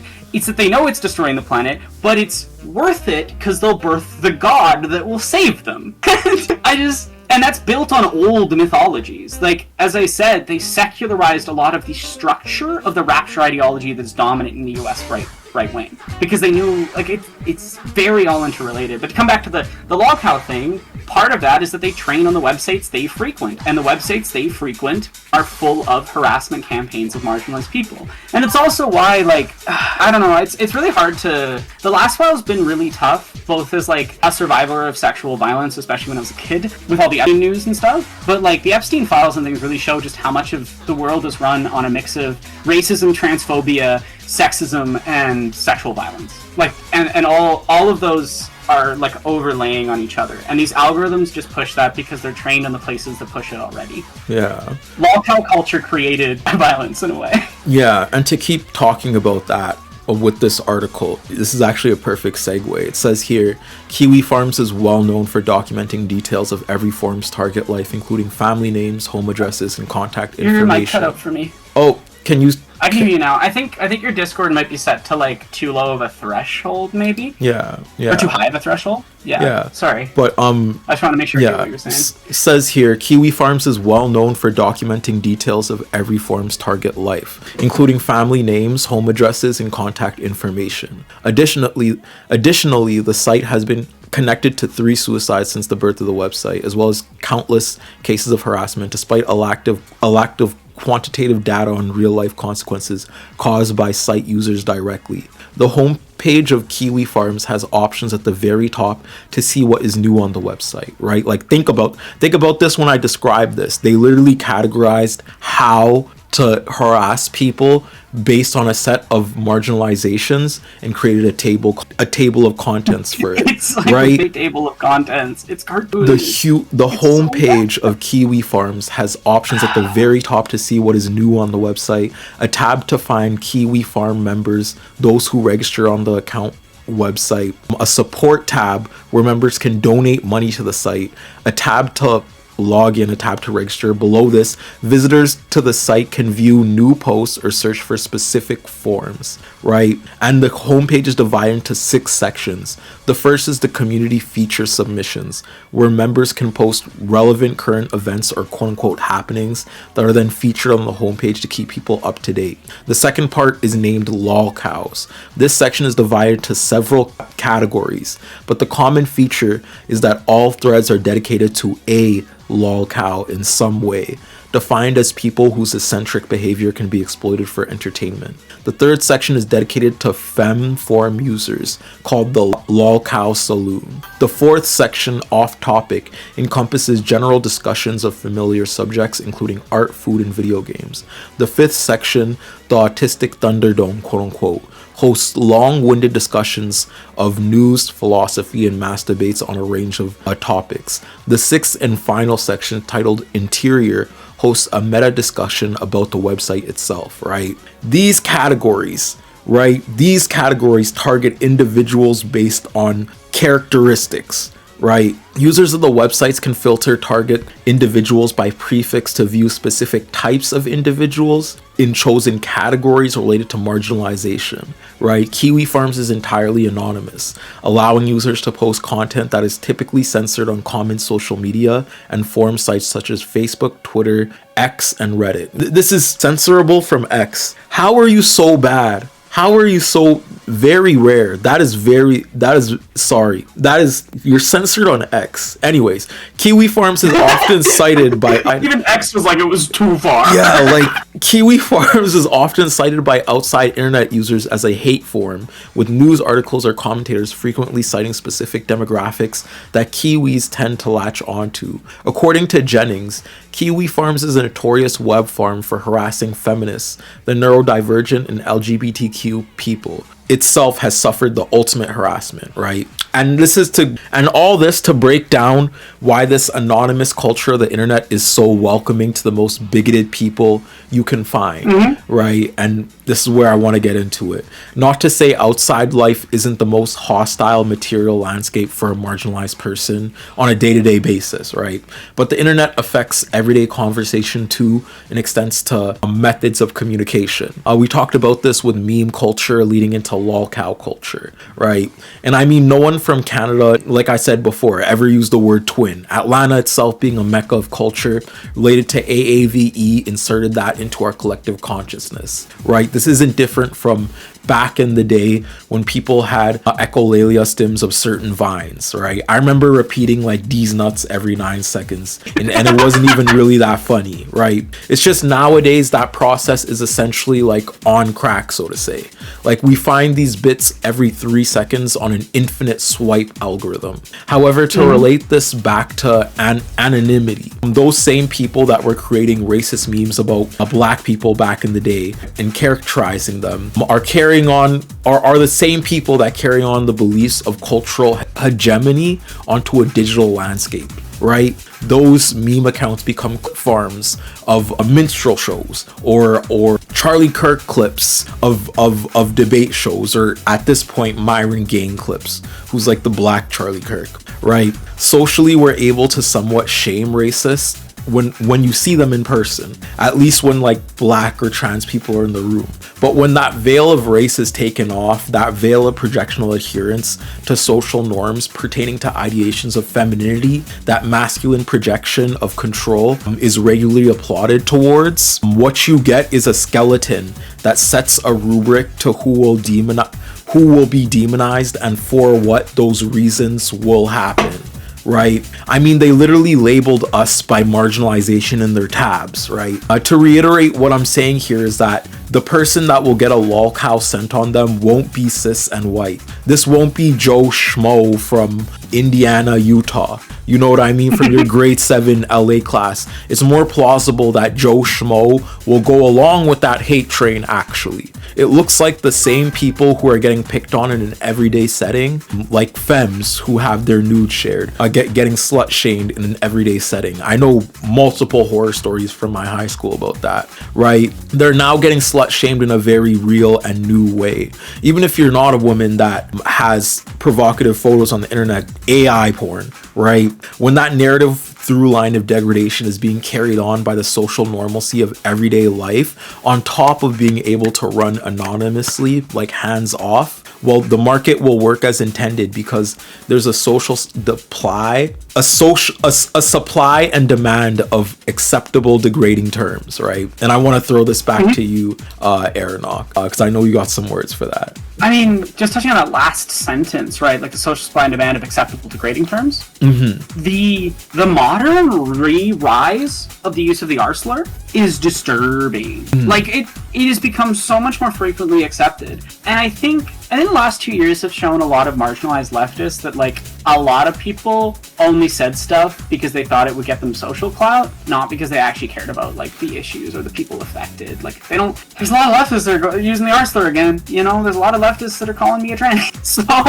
like, I know you're going to be getting it too in your comments. Like it's telling that is becoming more socially acceptable. I think a lot of people, an uncomfortable amount of our society, it's not that they can't, it's that they don't want to, they don't care about having critical analysis or care about other people. They just go on what is the norms. And it's why I feel like people really need to get that, like, it is actually that serious that you push back on even the small bits of bigotry around you, because you otherwise create an environment where that is the norm. And a lot of these people are, especially conservatives. As conservatives are well documented as being more influenced and more heavily affected by social expectation. So if you create social expectations that shuts that down, it's not that these people are going to stop believing bigoted things, but they will stop saying and doing certain things because of it. Whereas the more you make it normal, the more it happens. And I've definitely observed, like, when I was a kid, a lot of that bigotry, slurs, etc. were really, really, really accepted, and then it got better, and now it's going back to worse. And you and I see this, like, every day. Like, you know, you've talked about how people yell out of their window. The drive-by words. I know every single black person in the Midwest area or the South-ish area, or the prairies, definitely has that same experience of the drive-by N-words. Because keep going. And I used to get a lot of that in terms of, like, I get the T-slur yelled at me out of the window a lot when I was early in transition. Now I mostly just get catcalled. So it's not like it's sort of just like as I pass, I would say it's like the percentage of transphobia versus percentage of misogyny I receive is very different. And I hate to say this, but misogyny is a lot less threatening and dangerous a lot of the time. I have had the people try to kill me way more often for being a trans person, for being a trans woman, than like getting violent because I'm perceived as a cis woman, you know? And you and I have talked about this. It's, I think, very hard for a lot of our peers that live in these bigger cities or in more isolated spaces where, like, it's not that they don't experience bigotry, obviously, but they just, like, don't know how it is to just, like, it hurts to go outside because you just know. I remember this one conversation you and I had maybe 6-7 months ago where we were talking about how, like, one of the only stores that we feel like we get treated like a person is the weed store. Yeah. Because the weed stores are always just run by marginalized people, let's be honest, you know? Yeah. And to say to that, I've lived in Vancouver and I've lived in Edmonton and Saskatchewan, so I have like a little bit of understanding with how marginalization affects people in Vancouver, in Sask, and Edmonton, and the barometer is my black self, you know what I mean? And I feel like in Vancouver, I was the aspect of queer identity was more so given to me as a person. You know, like in Edmonton, I didn't really feel that hammer as hard, probably because I had a lot of these people around me at the end of the day, but Vancouver was the first time I was kind of by myself and thrown into the world. One aspect of respectability politic was stamped on all the marginalized groups there, right? Like respectability politic was just a must for some reason. I think when you get that degree of, I guess, financial difference between populations, you inherently have a strife for some aspects of marginalized community to reach that material conditions by replicating what looks quote unquote good to a class that has a vast amount of wealth. So I'm not hating on that aspect, I'm just saying it was definitely there. But I will say queer acceptance was so much more of a tangible thing in those cities. You know what I mean? Like the infrastructure was there in the family. Oh, sorry. Yeah, but the infrastructure was there for it in the schools. Like schools had multiple clubs set up on queer identity. I'd be lucky if I had one school that did in the prairies, honestly. Like, yeah, there's schools, like the USAS does have a pretty good LGBT like group. I think I can't remember what it's called, but it's like LGBTQ. But I actually do know because Theos worked for USC and Danny did too. So like, yeah. You know about it. Yeah, but yeah. Like honestly, it's funny because like the uni is like one of the only places in Saskatchewan that's kind of a safe haven if you're marginalized. Like, it's not perfect. I was in a comp sci degree. There's a lot of dudes, but like the people that actually like ran all the clubs at the uni, mostly queer, mostly neurodivergent, because we actually like cared about trying to build and care about community, because we have those lessons from our own communities, you know. And like I think there's a point where like the entire CSSS executive was all marginalized people and mostly queer. Like it's telling that it's always a queer people, it's always like people of color, it's always marginalized groups that organize stuff, because we actually care about senses of community and how to structure them and how to build them. And I think like whiteness is about anti-community. Whiteness is not about building solidarity, it's about separation. And same goes for like cis heteronormativity, same goes like it is structurally about separating people and about not building any sort of connection. It's an isolating social structure for sure. And Akuma said in your chat, even pre-transition, I had people driving by me while I was in high school yelling the TRF slurs at me. Oh, I got called the TNF slur a lot in school, like a lot. Like, I think about it and I'm just like, holy, like the amount of violence that I experienced going to school and growing up. Yeah. There was like 4 or 5 other kids that went to my elementary school that later came out as queer, and all of them left that school because of homophobic violence and transphobic violence and like the harassment that they received from our classmates.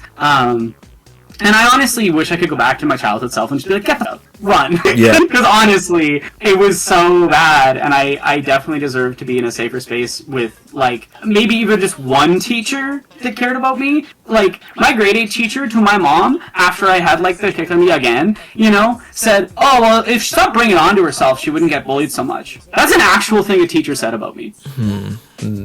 No, I completely get that, because like I would always have like all E's, which is like the best mark you could have in Canada in junior high, which is like excellent.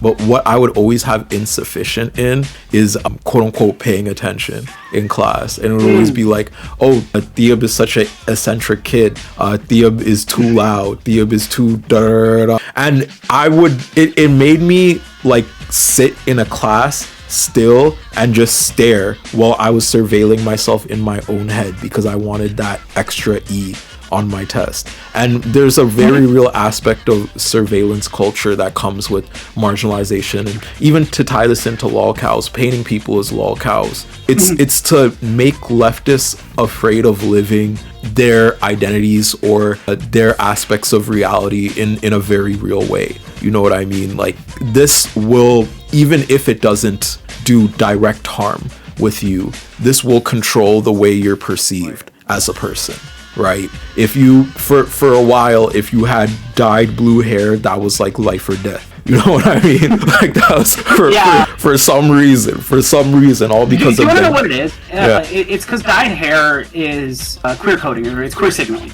right? And once queer signaling makes it into the mainstream enough, they know that it's queer signaling. And so anyone who engages with it, whether or not they're queer or not, like, gets that like homophobic and transphobic harassment. And a lot of alt culture is really tied into queerness, so a lot of queer signaling becomes alt culture signaling as well. And dyed hair is very much alt culture as well. So it's like, yeah, this is also and what I've said in my chat, it's a self-imposed panopticon, and that was really how I felt growing up too. Yeah, like, it's a self-imposed panopticon because you're so policed, you police yourself. Yeah. Because if you don't, you're gonna get the backlash and the harm. Yeah. And it doesn't instantly go away. I have spent a lot of my adult life trying to unlearn trauma responses that are not helpful outside of the context where I learned them. Yeah. You know? I mean, I hit the dad pen. That's like, I'm still living with the physical consequences of the violence I experienced growing up, both in terms of like interpersonal abuse and bullying and harassment. My like best friend growing up used to punch my shoulder really hard if I disagreed with them,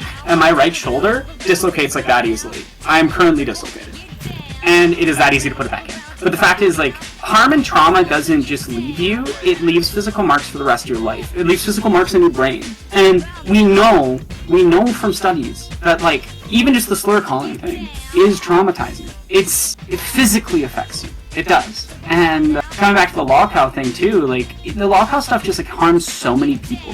Not just the people directly affected, but in the normalization of these bigotries, in the normalization of these behaviors. Yeah. And put in my chat, I'll read this comment. I'm sorry. No, keep going. My fault. Yeah. What's respectable about respectability politics if it just allows fascists to be extremely cruel towards marginalized people? Bingo. Mm-hmm. That's what it is. We can never be rude or we get called uppity. I have been called uppity before. Like, literally the word uppity. Like, as if it's like 1920s racism town, even though, like, it's wild. If you talk about the bigotries you experience, like, you're gonna get called an exaggerated, you're gonna get all these horrible things. It's telling. Yeah.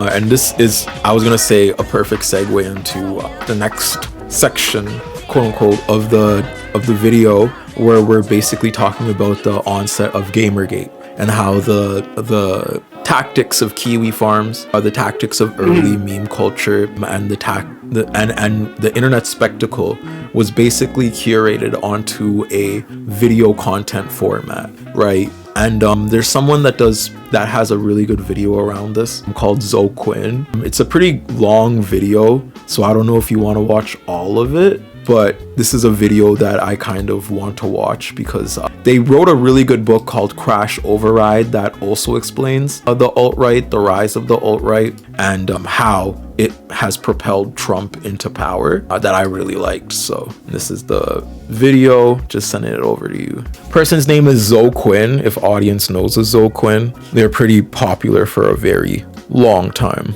Yeah, they've been doing stuff forever. I recognize that name from like a decade ago. Yeah. I haven't kept up with their work though, so... Well, this video was from 8 years ago. It's 47 minutes, so maybe we just talk about like some major points too. Yeah. All right, ready to play? I'm ready. Okay, 3, 2, 1. Actually, I've written about Zoe Quinn's writing for the After acclaimed indie developers. She might be the funniest indie developer. She is also one of the world's most courageous advocates for victims of online abuse. With her grassroots organization, Crash Override Network, and with her own writing and speaking, and just personal bravery, she's become an absolute hero to anyone who's been the target of online hate. I'm not going to tell you about the attacks that Zoe had to face down, because you know about Gamergate. You know that, in Zoe's words, Gamergate became a flashpoint, for the online hatred that helped put Donald Trump in the White House. And you all know that Zoe fought back against that hate, and that she won. She learned to protect herself and to teach other people to protect themselves. It's an honor to have her at PNP, and I'm really glad you all came to listen. I lost $50,000 because I didn't buy a domain name. My advice, head to Wix and grab yours now. It's quick and it can make...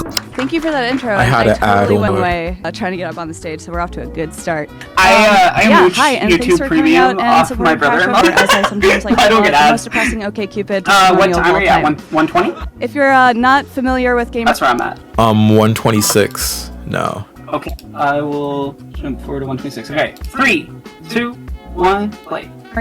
Because even if you are, it was kind of a mess of memes and jargon anyway, so even if you're internet savvy as is, it's still like, what the hell is this? To give you sort of the TLDR of it, essentially I dated this other programmer on and off, again, mostly off again, for about 5 months, and instead of just letting it go, since it was kind of a really crappy abusive relationship, he offshored that abuse to the internet, like Kickstarter, but for yelling at people that you're mad at. So that quickly escalated into this full-blown conspiracy theory about how I was secretly controlling the entire gaming industry with a shadowy network of makeouts, which is still not even going to be the most ridiculous part of this story, so just bear with me. I'm going to take you into Mordor, but we're going to come out on the Shire. I'm going to talk about some subjects that are going to be a little bit rough if you've been a survivor of domestic violence or are probably just someone who didn't have a good day on November 7th in general.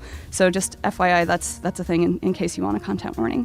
What happened immediately. Like, I knew that there was something out there about me before I knew what it was, because there were suddenly all these people yelling at me.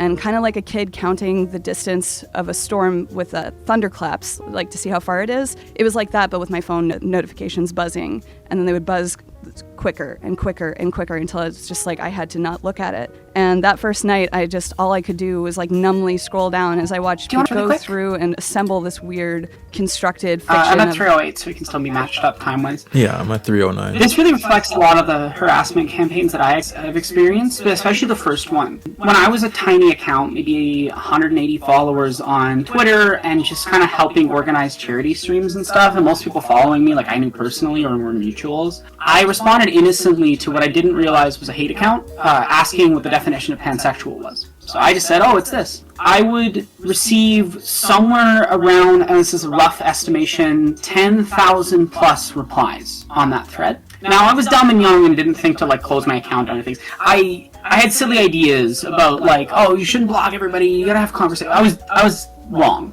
I was young and inexperienced. I didn't know what I was doing. I was 19, and also like coming out of like I was just starting to come out online. I was targeted by J.K. Rowling's fans in particular, a massive amount of them. Now I'm sure a lot of those accounts were fake, but I do know for a fact that it was somewhere in the thousands of accounts that I ended up blocking. When I left Twitter, I had something like 15,000 accounts blocked. Almost all of them personal, like I had individually blocked them because they sent hate either through my DMs or in my replies. And I had a lot of things go viral that got me harassment over the years, just talking about transphobia. Like Twitter's probably the worst website I've ever been on. But that first harassment campaign, it was just like it just escalated and escalated and escalated. And I remember sitting in my bed just having a mental breakdown because of how much it was. And part of why it was hitting me so hard is that all of these people were calling me a pedophile. I'm a victim of CSA. I don't know if you understand what that's like, but to be called the thing that you have, to be called the type of abuser that you've been abused by is horrific. It's a horrific experience. And it is genuinely traumatizing because the human brain is not meant to see that many people, regardless of how wrong of what they're saying is, it is not meant to hear that many people telling you how awful and garbage you are as a human being. It just can't, you can't process it. It took me a very long time to, I still sometimes get like specific triggers around that stuff because of how bad that first harassment campaign was. And again, I had 180 followers and I was 19 and like just a random trans account. And that's how big of the harassment I got, right? Tens of thousands of accounts. That thread had people arguing in it for 8 or 9 months straight in like subthreads. I would see somebody arguing with a transphobe and I'd click it and I'd scroll up and after maybe 200 to 300 tweets, there was me. And I obviously I should have handled, like I should have deleted that post, I should have shut my account down, all those things in retrospect. But like when you're being traumatized, you're not thinking well, you're not processing what's happening well. Yeah. And there's a lot of women out there, there's a lot of trans women out there that experience that same type of harassment campaign, and you have never heard of them. And never will, because they went off the internet because of it.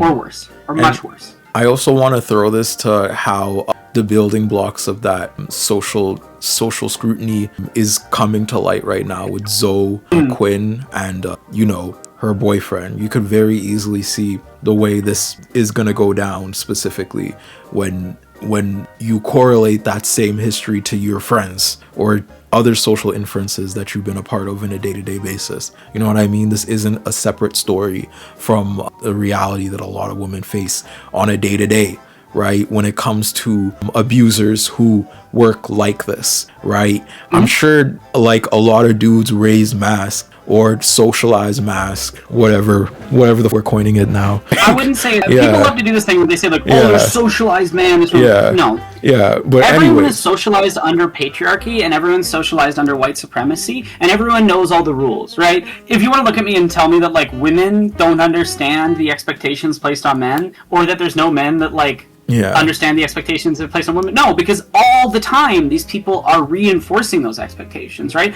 A lot of violence that women experience is specifically men trying to force those expectations onto them. I think it's a very goofy and very transphobic concept. The socialized male, socialized female is actually talking points that directly come from a TERF, like a TERF feminist, right? They're not, and I really hate when people perpetuate those lines because it doesn't really express what the reality is, which is that we are all socialized to understand patriarchy and its function and the way that it affects people and the expectations it has for every gender. It's because a lot of times it pretends like people don't know. Yeah, like, but I was saying for people under the binary of man or whatnot, from grade school all the way to high school, you know what I mean? Like for people that have had a lot of mask friends and whatnot and have seen the inner workings of that social same degradation, you know what I mean? That's a very real thing that these abusers will do. They will gaslight their victims, right? As being quote unquote sluts, as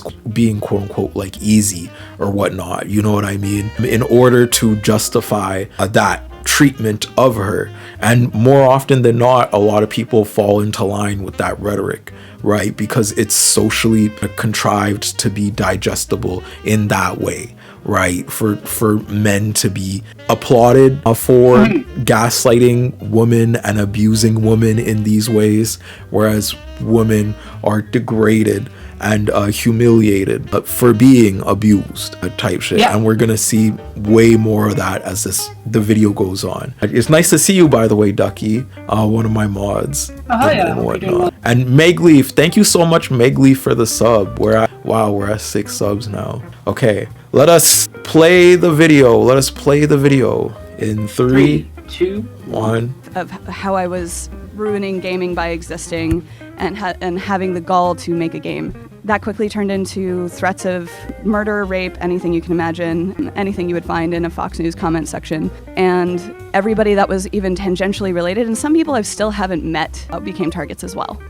We were all it was simultaneously the most personal and least personal thing in the entire world, because the attacks were extremely personal because it was about me and this fictionalized version of my life that an angry ex had created. But at the same time, I was a convenient stand-in for any sort of anxiety that a number of people had about people who weren't like them existing in spaces they cared about. This rapidly went outside of the gaming industry and became a flashpoint for the what we're now calling the alt-right, but really, these guys have been around forever. I say guys, but it's everybody. When Milo Yiannopoulos put me on Breitbart, and that's really where things started to get a lot scarier, and we saw places like Stormfront openly were trying to recruit a bunch of gamers that were mad at me.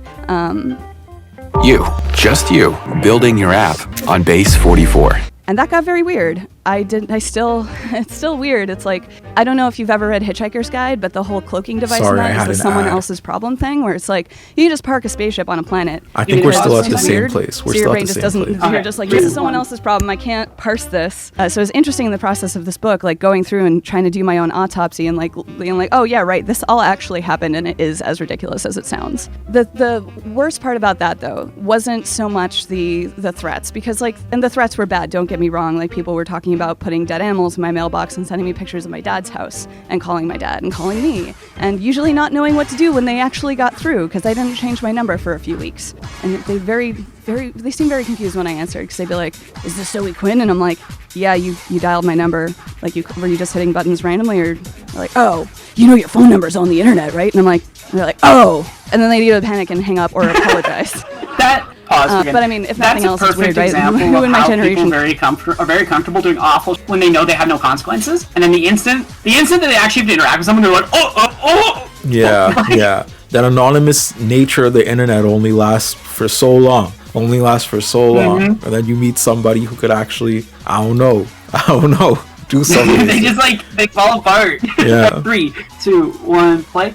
Calls people, God. So there was that component of it, and it was hard to face other people that became targets as with a tenuous connection to me. But the sadder part for me was going through and seeing all of these institutions that were in name supposed to be the sort of thing that is there to help completely fumble spectacularly and usually contribute to the problem. I had to deal with too many members of the press just simply reporting on the false accusation that I had, if you actually look at what would have taken this for this to be true, that I had traveled back in time to sleep with a game reviewer that worked for a website I had already written for, so I obviously could not have gotten that connection any other way. Slept with him to get a review of my game that never existed, and the game was also free. And also, why did I set my target for Kotaku and not like the New York Times or something? Whatever. Basically, I'm a time-traveling hoe, is more or less what the chief accusation came down to, and is up there with the other accusations about the numerous people that I've supposedly murdered, that I am a treasonous person that should be tried under the Logan Act, which is really funny if you know anything about that, and that I am actually a vampire. Like there are some people that think I am actually a vampire. It's great. Those ones are more fun. But seeing the fact that so many members of the media would just report on this instead of saying like, oh, she was accused of sleep talking reviews, and then not following that up and just spreading the misinformation. The weirdest conspiracy I have about me out there, and you know who caused this one and which group of weird fans have it, but there's this guy that targeted Jesse and I, and his fans decided that I am secretly Jewish and control a streaming network I'm not on. Yeah, I don't know. The weirdest thing someone said about me was I was white. Like I was secretly white doing blackface. Yeah, I was like, this was on TikTok. I literally had so much comments that said like, you're secretly white doing black. I think it's because they couldn't know, like it was the combination of like me being like African as hell, like East African as hell presenting, and then speaking in a Canadian voice. And then like, I don't know, like they really said only white men can speak in a Canadian voice, as if not like most men I know in this province. Like I know so many guys who speak with that exact accent, or like way more of a Canadian accent. I'm talking like the hockey accent that are not white. It's just that like people like genuinely don't think that non-white people live here. Yeah. Which says a lot about how they view us, honestly. No, like the weird conspiracy theories people make up about harassment targets, and they'll just decide they don't need evidence, they don't need anything. They can just, anti-Semitic conspiracies are so wild, and they pop up like anytime there's some sort of harassment campaign, or it's vile. And it happens even amongst leftists. Like the person I'm talking about is a nominally, they say they're left, and people say they're left, but they're not. Creator. Like, and their fandom, it was just like on Reddit being like, Aronok secretly controls Nebula. Because I edit for a few people on there, like it's so wild. Oh my god. Get me up a spot. What are you doing? Get me a spot. What are you doing? Like, if you really control that, if you really control. I had no power. Do you think I wouldn't put my own channel on the streaming service? It's so weird. Like, for real. They seem like they having fun over there. What the hell? like actually so wild that people just make up anything. And then a bunch of other people will be like, yeah, that's so true. They're literally the devil. And it becomes a thing where they just keep adding on. It's like a bad game of telephone. Like it's awful. I've seen it happen with like some harassment campaigns where they've been harassed for just so much years. It's like I'm forgetting you try to what look into people any are verification of any of the things people are saying, and there's just like none. Yeah, right. But anyways. One time he kicked my mom. Literally never been in the same city. Like yeah. Like, I think my favorite was reclaiming your body after sexual assault and things. I'm sorry. But yeah, like part of my chronic illness getting so bad this last year, partly is just that I've had a lot of people die. Both my parents got cancer. They're better, but it was rough for a while. I'm sorry. It's been tough. This point. But yeah, last year I have this piece for the Love Death Robots about SA and things. Last year Jesse really kindly flew me out to visit, and the TSA sexually assaulted me multiple times, and that's caused my health to spiral and a lot of people to abandon me because I haven't been available. But my point is, like, sorry, all these harassment campaigns, the lockout culture, all that contributes to the societal oppression, degradation, and harm that I experience, and this culture of mistreatment, especially towards marginalized people, especially towards disabled people, especially if you're a woman, especially if you're multiply marginalized women. Like, obviously what I deal with is not at the same level that like my black trans femme friends deal with. Like it, but I really want to. But I just want to make this point that like I have support, and I've been lucky to have support, but a lot of people don't. And when this type of stuff happens and it traumatizes you and it leaves you less functional for the rest of your life, there's very little sympathy for that. And very often, these people just keep being harassed forever. And like, I've had harassment campaigns that lasted 3-4 years straight. Like, it sticks with you, and it really affects you, and it stays with you. And you don't just like magically get better. I hold every bit of abuse and violence that I've experienced across my life in my body, unfortunately. It's just a reality that I have to process. And like, it's And then, I mean, obviously throw on the extra stress that, like, our community is getting genocided in the U.S., that there's 5 other awful events happening every other day to various groups, because, like, I'm sorry, I don't know how you could not be affected by seeing bigotry towards those who aren't like you, let alone the bigotry towards people like you. You know, like, it's just... And as Lee Dyke said, the harassment campaigns aren't just online, they're still real, they still harm and kill people, they still make people feel comfortable causing harm. It's horrifying and disgusting, exactly. And I come back to this a lot, like, I talk about this a lot with, like, the influence that shows like South Park or Family Guy had on young kids to do violence to me when I was growing up is not small. When we create cultures and when it is allowed for art to perpetuate these violences, it becomes real world violence. Yeah. And the violence online is just as real and harmful, but it translates. And a big draw to this is spectacle, specifically with how the alt-right or groups that have bad intentions are able to shift public spectacle, whether that's on marginalized groups as a whole or even topics. With things like the second chapters of the KKK in an American lineage were spurred on by, this propaganda being played in the White House. What was it called? Someone knows that movie. I've talked about it sometimes in my streams. That racist movie about the KKK being played in the White House. Oh, Birth of a Nation? Yeah, Birth of a Nation. I have a lot to say about this because I've researched it really heavily. Birth of a Nation being played in the White House, spurring anti-black animosity to a general U.S. public, which had even chapters in Ohio, whereas like black people weren't a thing in Ohio, you know what I'm saying? Whereas black slaves were concentrated a lot in the South during Confederacy. But that narrative, that racial narrative of degradation and political, I guess, entrapment towards black people became reaffirmed when the spectacle was played in the White House. All of a sudden, these people in Ohio started thinking, oh, well, these black people act this way, X and X. And this has happened in a majority of countries in a majority of ways. I was watching this one video specifically on the communist revolution in Cambodia and how the Red Scare tactics or the propagandization of left-wing movements as these terrorist militias and whatnot actually gave power towards the right-wing mob that rose up from that because they were considered the good guys after that movie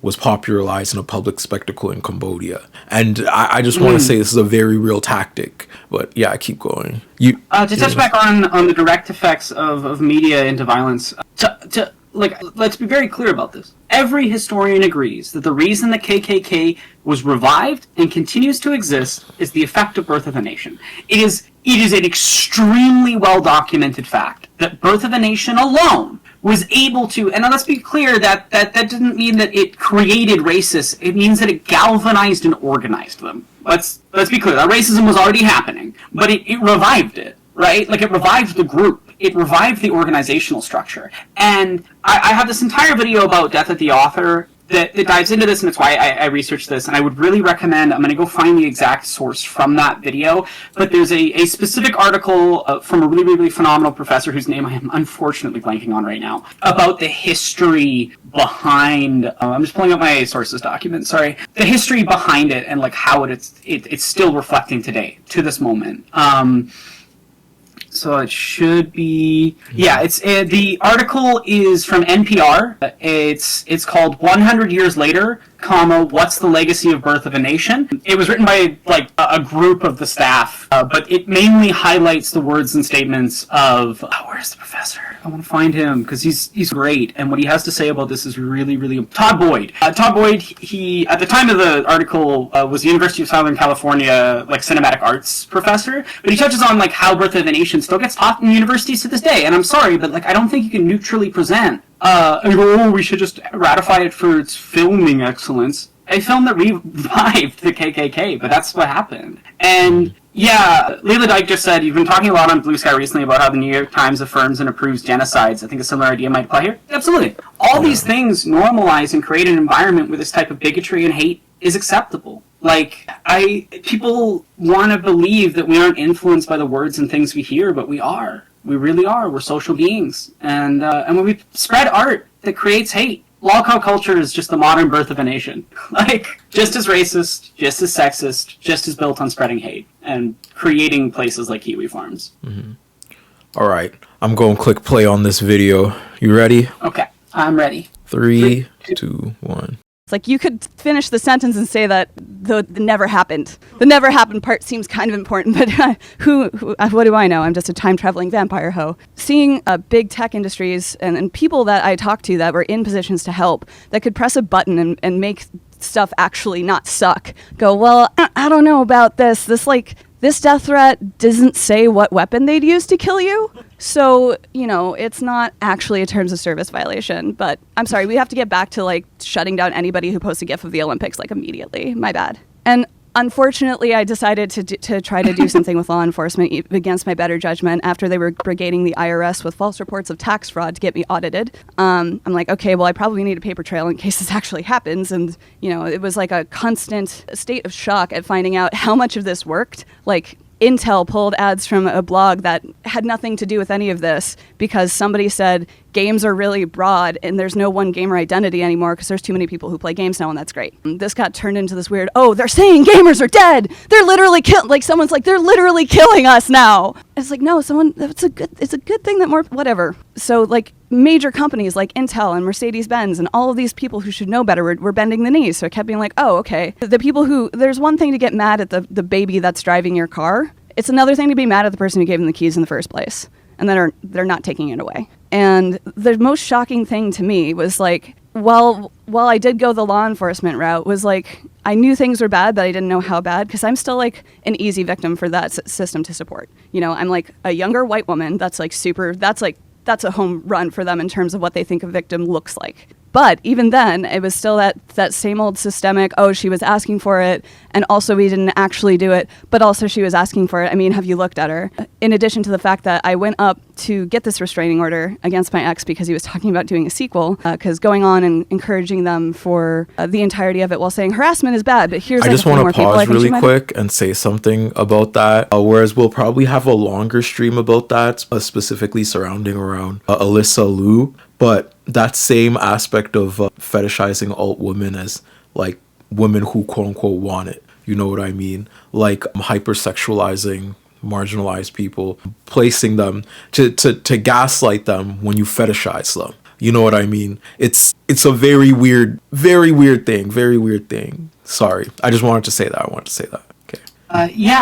It's. I just want to speak about it for a second from my own experience of it. Is that a lot of people, that it's one of the first things a lot of people say to you if you're a woman who's been sexually assaulted or mistreated is, what were you wearing? And that's not just that's out in public. That's what happens in court cases. A lot of us don't come forward about who did things to us because we know we'll never get justice, and it'll just result in a long drawn out series of humiliation rituals and shaming rituals. And that's one of them. Is how you dress, how you present, means you want it, means you're sexual. And I think it's also worth noting that those alt culture symbols are almost always tied to queerness. We talked about that earlier, but they come from a queer history. There is a hyper fetishization of queer women and of us deserving being fixed via sexual violence. It's a frequent thing. All right, let's go back to the video. Okay, 3, 2, 1. I've slept with, and also here's you should look into these people. And actually, I'm saying the number's 100 now. I'm saying she cheated on me with 100 people, which is who has the time? So why should I learn a language with 100 people is kind of I got into. I'm just especially gonna say. In 5 months. That's impressive. I went up to this judge with a stack of legal documents this big, and I'm I watched his face as he solved because they in civil court, everyone's just kind of sitting around and they basically calling your number up, you go through the process, and they go on to the next one. He got my big stack of I had printed out so much stuff I actually broke my friend's printer. Because law enforcement doesn't know what to do with video either, even though I had video, even though a lot of this happened with videos. And I just saw his eyes go like this after a few pages, and he's all right, what do you want me to do here? And I'm I don't really know. I kind of thought that was your thing.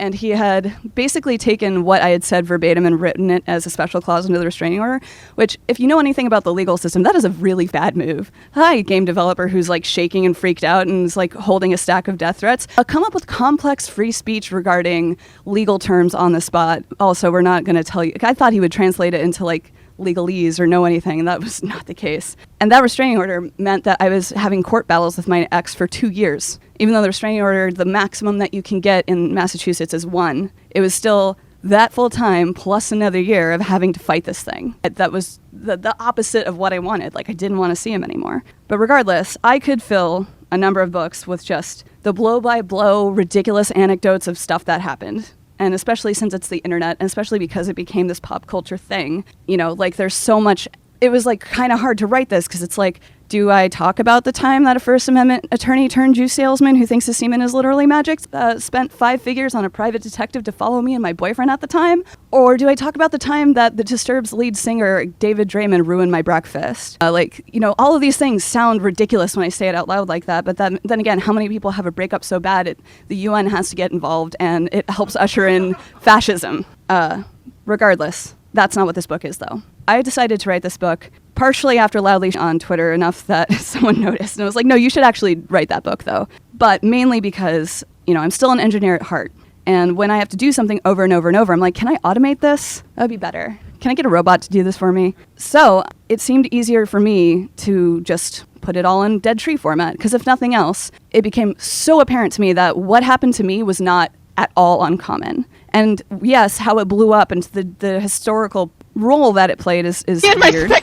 But, it's kind of like finding your food at a restaurant. I don't know. I should have asked if I could swear. Okay, good. Thank God. Yeah. Sorry, C-SPAN. But it's like finding your food at a restaurant. It doesn't matter if it's a little bit or if you even just know that there's some somewhere in there versus if you eat an entire turd sandwich. You're not going back there. It's bad. It's all bad. So it doesn't, I hear too many people be like, oh, what happened to me wasn't, I don't want to compare it. It's like, no, any is bad. It should be 0. And, what had happened to me became this gigantic public flashpoint. So many people were coming to me and being like, oh, I feel like you're the only person I can talk to about what happened to me. And I quickly, it wasn't until writing this book and talking with other people about it that it was pointed out to me that a common recurring theme in my life is that if something doesn't exist that I wish existed, I go out and make the thing instead of waiting for someone to do it for me. And I don't know if that's because I'm the daughter of a mechanic or what, but I'm thankful for that. So the last court date I had, the judge ended up telling me, if this is what I don't understand this whole internet thing. It's like, but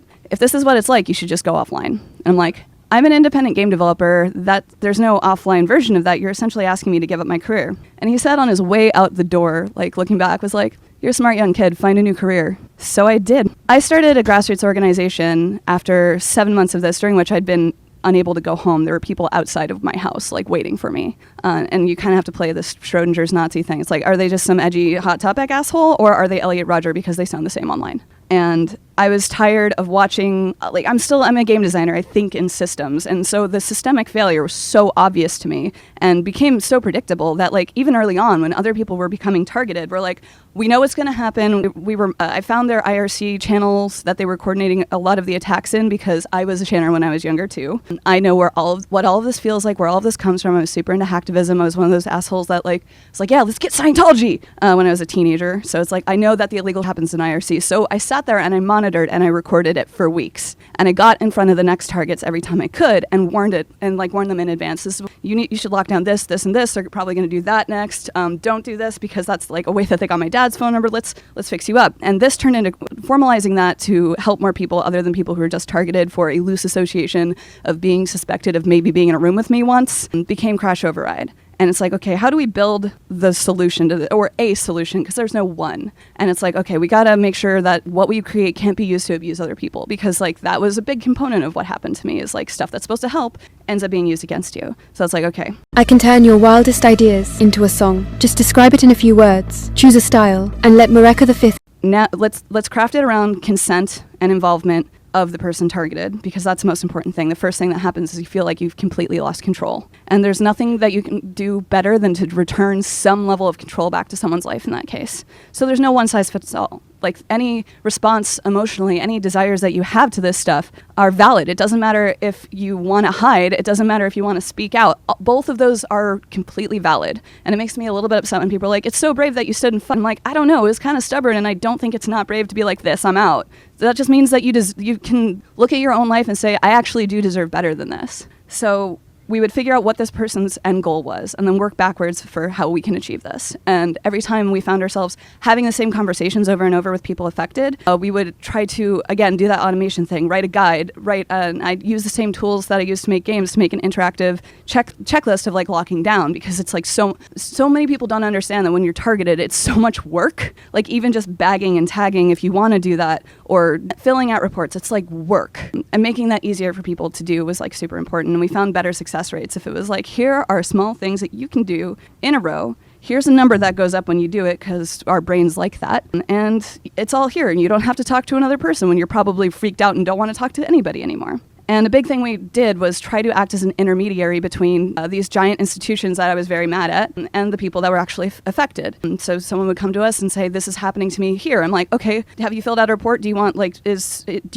action to be taken? And if they said yes, it's like, okay, I'm going to go try to hustle out a contact, because while the institutions were super broken, there were still people that wanted to do the right thing working within them. And anytime I could get movement because there was someone, a working person in a broken system that could get stuff done, that like did so much to actually help people get the sort of results that they needed. And it was interesting how my writing in the second half of the book, which is entirely dedicated to my time working and trying to it's like the first part's the crash part, the second part's the override part, because I'm a total dork, and then I like stuff like that. It became very clear that, you know, like as I wrote this and I did more advocacy, because I've done client work. I say client, but we don't charge, up into thousands at this point. Like I've handled thousands of these cases personally and over the last 2 years. And that sucks. That like super gets to you, not because of seeing all that and being reminded of when it happened to you, but going to the people that can press a button and fix it, and then having to go back to that person and say, they saw, they didn't care. What do we do now? What do you want to do now? And, you know, there's a lot in the book that I'm going to be in trouble with for saying, but the thing with a lot of these institutions is they trade access for silence. And sometimes you have to burn a bridge that you're still standing on so they know you're not around anymore. And I don't know if it does that, but I'm trying to hope, you know, gotta have that hope. So as depressing as it is to like look at these massive institutions that are failing us and see things like too many people wanting the solution to be more law enforcement, when it's the inverse is true, because people who are not white are disproportionately targeted, and we live in a country where the cops are more likely to kill you than help you in that regard. And beyond the fact that we have a punitive system where it punishes offenders and doesn't, instead of protecting targets, and the speed of these things takes it's like overnight, you can go to hell and never come back, just in internet time. But then these, like, the law enforcement bodies move so slowly, it's years later when anything happens. And then it's usually like you're doing it to make a point, not because it'll actually help. So it sounds bleak that basically everything is broken and nobody's doing what they should be doing.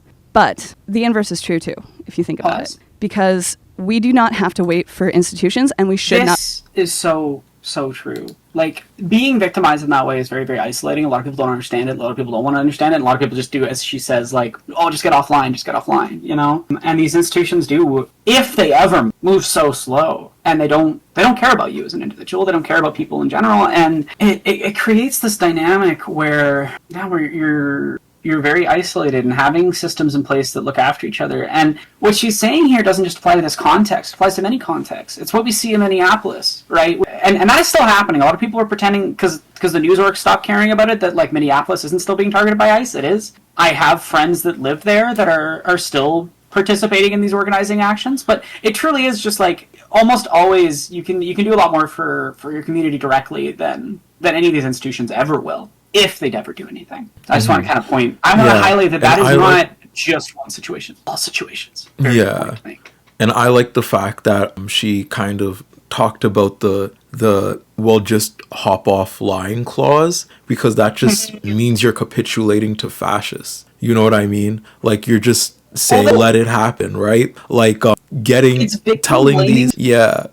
telling all these like very far spanning like internet figures, you know what I'm saying, that help combat systems of bigotry directly just by being them, just by being a presentable face, you know, Mm-hmm. for a public. Telling them just get off the internet, that's just going to proliferate more space for more white supremacists, right? And more right-wing, eventually, talking points like the mogging people, the law cows, da-da-da. You're ceding more and more ground. So, like, at what point are we going to be like, we need to etch plausible space for marginalized people that has a good censorship system around it, where you can report racism, where you can talk to people about misogyny, transphobia, and whatnot, and have it be like applicably applied into those, you know, algorithms. I like the way tech is set up right now, like,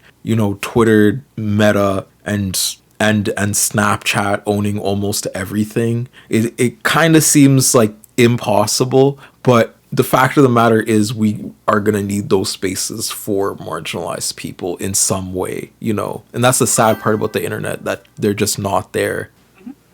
No, and again, the whole goal is always to get women to shut up and disappear ourselves. And this thing of, oh, you're being harassed? Get offline? That's the goal. That's the goal of these harassment campaigns, is to unperson us and remove us from the public eye completely, to get rid of our position within the public. And it's why I'm so sick of, like, it's a rebrand of, like, what were you wearing? Mm-hmm. Well, why are you studying online? You're getting harassed. Right. It's like, right. And the thing I think people need to understand too is that, like, I'm just going to talk about YouTube comment systems, the way I think about them for a second. But to me, your YouTube comment section is like, it's your space. It's not a public forum. Go to Reddit, go to Twitter if you want a public forum. My comment section is my comment section. And if you come on my lawn and start calling me slurs or saying awful, you're going to be gone. Because you don't deserve to have that space. And what's wild is that people will just be like, oh, you should just ignore it and let them be awful in your space. And I'm like, you know, it doesn't just affect me, right? Like, I can't just ignore my comment section because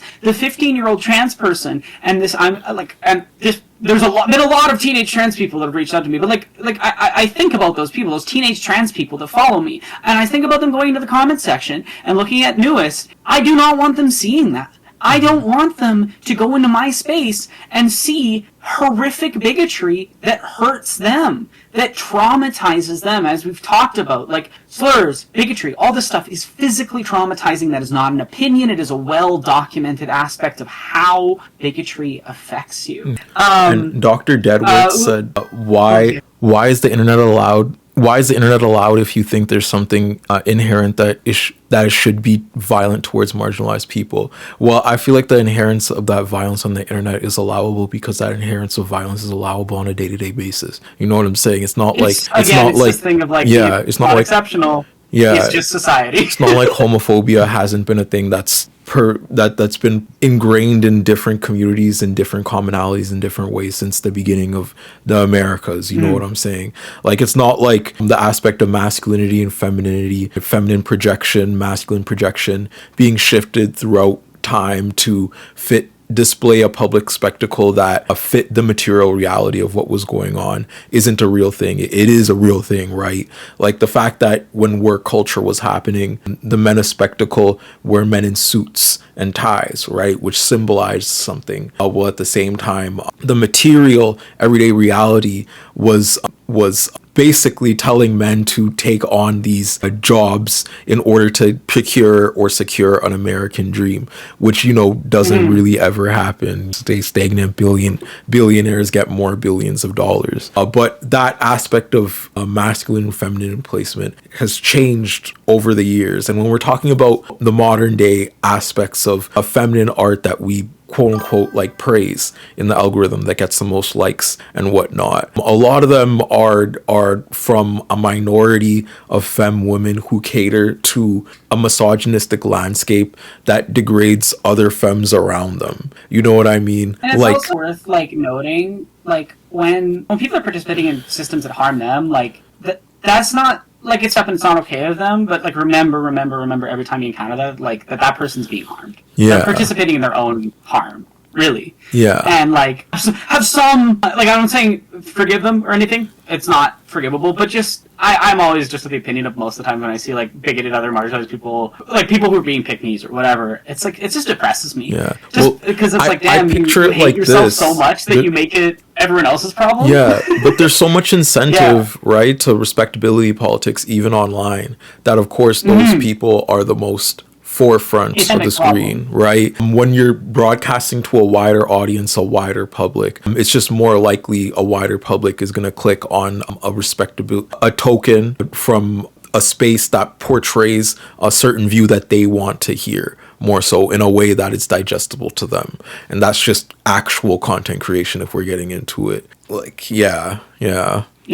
And I had a couple of good comments in my chat that I want to highlight. Ulamui, I hope I'm saying your name okay, said, I like that in YouTube and Instagram you can ban the use of certain words, so whatever hate speech there is, it's not able to be published. So I do that. I have a very extensive list of words that I have, like wild dog whistles I hope none of you have to learn the meaning of type, because of just like TERFs and stuff, and racists and other things. Because like anytime I have any of my friends on videos that are marginalized, like there's always people in the comments being and like you and I have done videos together, Anon and I have done videos together, like so many of my friends over the years, and I just, under no circumstances do I want that in my space, even the possibility of it popping up in my space. I have like every variation too, like every variation they try to use to like get around the censorship too. But my favorite dynamic in comment sections is that they'll leave a comment with one of those. It gets auto-flagged. I didn't do right? It's pure auto-flag. And then they'll leave a second comment like, oh, you're so mean and deleting comments. And I'm like, I don't know you. What are you talking about? I go check the held comments, and sure enough, slur. Sure enough, 41%. Like, it's always that stuff. So yeah, I think more creators, especially big accounts, need to be using those automatic moderation tools. I do check my held just because sometimes people get caught for really reasonable stuff. Like, I have a lot of sanist words in there, but sometimes like people aren't trying to actively participate in sanism, but they'll call something crazy or insane or whatever, and I'm like, hey, that's not cool, but you don't need to be like banned and nuked into, or it's a marginalized person talking about their own experiences, and they happen to bring up a bigotry or something bigoted that happened to them, and that gets flagged. So if you ever do put a comment and you thought it was perfectly reasonable and it got like random deleted, it probably wasn't me, probably was the automated system. It might get put back up at some point. And then Iroka said, without moderation, the good people in forums and comment sections will leave because they do not want to deal with the loud bigots who are not getting punished. Exactly. And Hive Indicator called that a Nazi bar, and I agree. It's why Twitter is the way it is now. Yeah. Like, but it's that same kicking out of everybody, right? Like all these minority voices who are having harassment campaigns on them. It's not like the alt-right is this all-powerful movement that's existed since the beginning of the internet. No, they had to etch a space and take so many creators down before they were solidified, and they continue to do that with multiple other creators. You know what I mean? Just taking down more and more leftists, or making more and more lolcows out of more and more trans people, while at the same time bolstering their own numbers off of the corpses of their, you know what I mean? So this just reminded me of a perfect example of one of those dog whistles that I ended up having to ban because I just kept getting it, but it's really innocent. It's TIM. Seems reasonable, right? The name Tim. What could it possibly mean? But TERFs use it to mean trans-identified male. It's a way of misgendering trans women. So I was getting a lot of TERFs saying that in my comments, so I had to ban Tim. And so there's been a few times where people tried to reference a character named Tim and got auto-held in lives or in YouTube comment section. And it sucks because I'm like, I can't take it off the list, or the TERFs can call me a Tim again. Like, these medicalists, they use words for sure. They use words. They use words. And Digital Beef said, in my experience, some of those strongest bigots are pick-me's too. They have to put a lot of extra work in to prove that they're one of the good ones. Oh yeah. Bigoted, marginalized people will overperform it to try to get acceptance. Like, yeah, it's wild how much performance goes into bigotry and about, like, existing in bigoted spaces. Like, people talk about virtue signaling, and then you go to bigoted spaces and it's like, that's virtue signaling, or vice signaling is more accurate, right? Like, they're constantly having to prove to each other that I suck too! Yeah. Trust me, guys! I'm a terrible human being! It's like... Okay. That's an awful way to live. You want to get to finishing this video? Yeah. 20 minutes away. It's a long one. Yeah, I think after this, like, valuable. I'm going to wrap up the stream because we're about to hit 4 hours. Or do you want to keep going? Why don't we do... You know, like, I think we've gotten a lot out of talking about the video already. And if people want, I think maybe we can just tell people we stopped at 20 minutes and here's the link if they want to watch the rest. And we could do some of the Jackbox stuff we talked about or something. Mm-hmm. Just for something. I think we all deserve. We've talked heavy stuff all day. I do want to do the Jackbox thing though, but there is a certain time limit that was in my head when I was in your head. Yeah, so I don't want to take it, so yeah. If we're already too late, we're already too late, and that's chill. No. I'm down to. I would like to keep playing like at least a portion of this to get there. Like okay. Let's watch a little bit more of the video then. Okay. But I'm also going to share the link to my chat. I think you should do the same, and then that way, people want to finish out. No, for sure. Yeah, it's. I also just want to say, because I have researched Zoe Quinn before, I've talked about her work before, and one of the things that really bothers me the most about how people treat her and talk about her is that they just mention like, oh, she got harassed, and it's like, but they don't talk about the work she does for survivors. They don't talk about all the journalism work that she's done over the last decade that's like really valuable. They don't talk about the feminist literature she's written about, like both her and Anita Sarkeesian have written about how gaming groups function, how hatred in the gaming space works, how representation is done. Like, I couldn't have done as good of a job as I did on that video game avatars video we did together if it wasn't for the work of Zoe Quinn and Anita Sarkeesian, which I directly quote several times in that video. Like, yeah. All right, ready to play. Oh, I'm sorry, Iroka. I didn't know Zoe Quinn uses they them. I that was a serious mistake on my part. I apologize. And by some weird chance that they see this, I am very sorry. I genuinely didn't know. That doesn't make it okay. Okay. We ready? 3, ready. 2, 1. Wait for institutions to give a shit about us. We have to take care of each other. That was the biggest thing I saw doing this work, is just having someone around that understood and could talk to you and wouldn't just say go offline, or wouldn't just say, oh, well, it's like the equivalent of, oh, there's people on your lawn that want you to die, just use the back door, it's fine, everything's fine. Having that in their life and people that can do that sort of help and help with just the workload would be a better predictor of a more positive outcome than any action taken by law enforcement or tech platforms or anything, and that was immediate. So people with good support networks and that had some kind of savvy to either the social aspect of what was happening or the tech aspect, having that in their life was better than anything anybody that had like institutional power could do for them in that moment. So now I am passing on the savings to you. And by that I mean like there are multiple chapters dedicated to here's how you do it. I'm tired of being the person that has to do it. Because like if you think about it, the problem is people. The internet's Soylent Green, it's people. Which means that we can be the solution too, and we do not have to wait for institutions.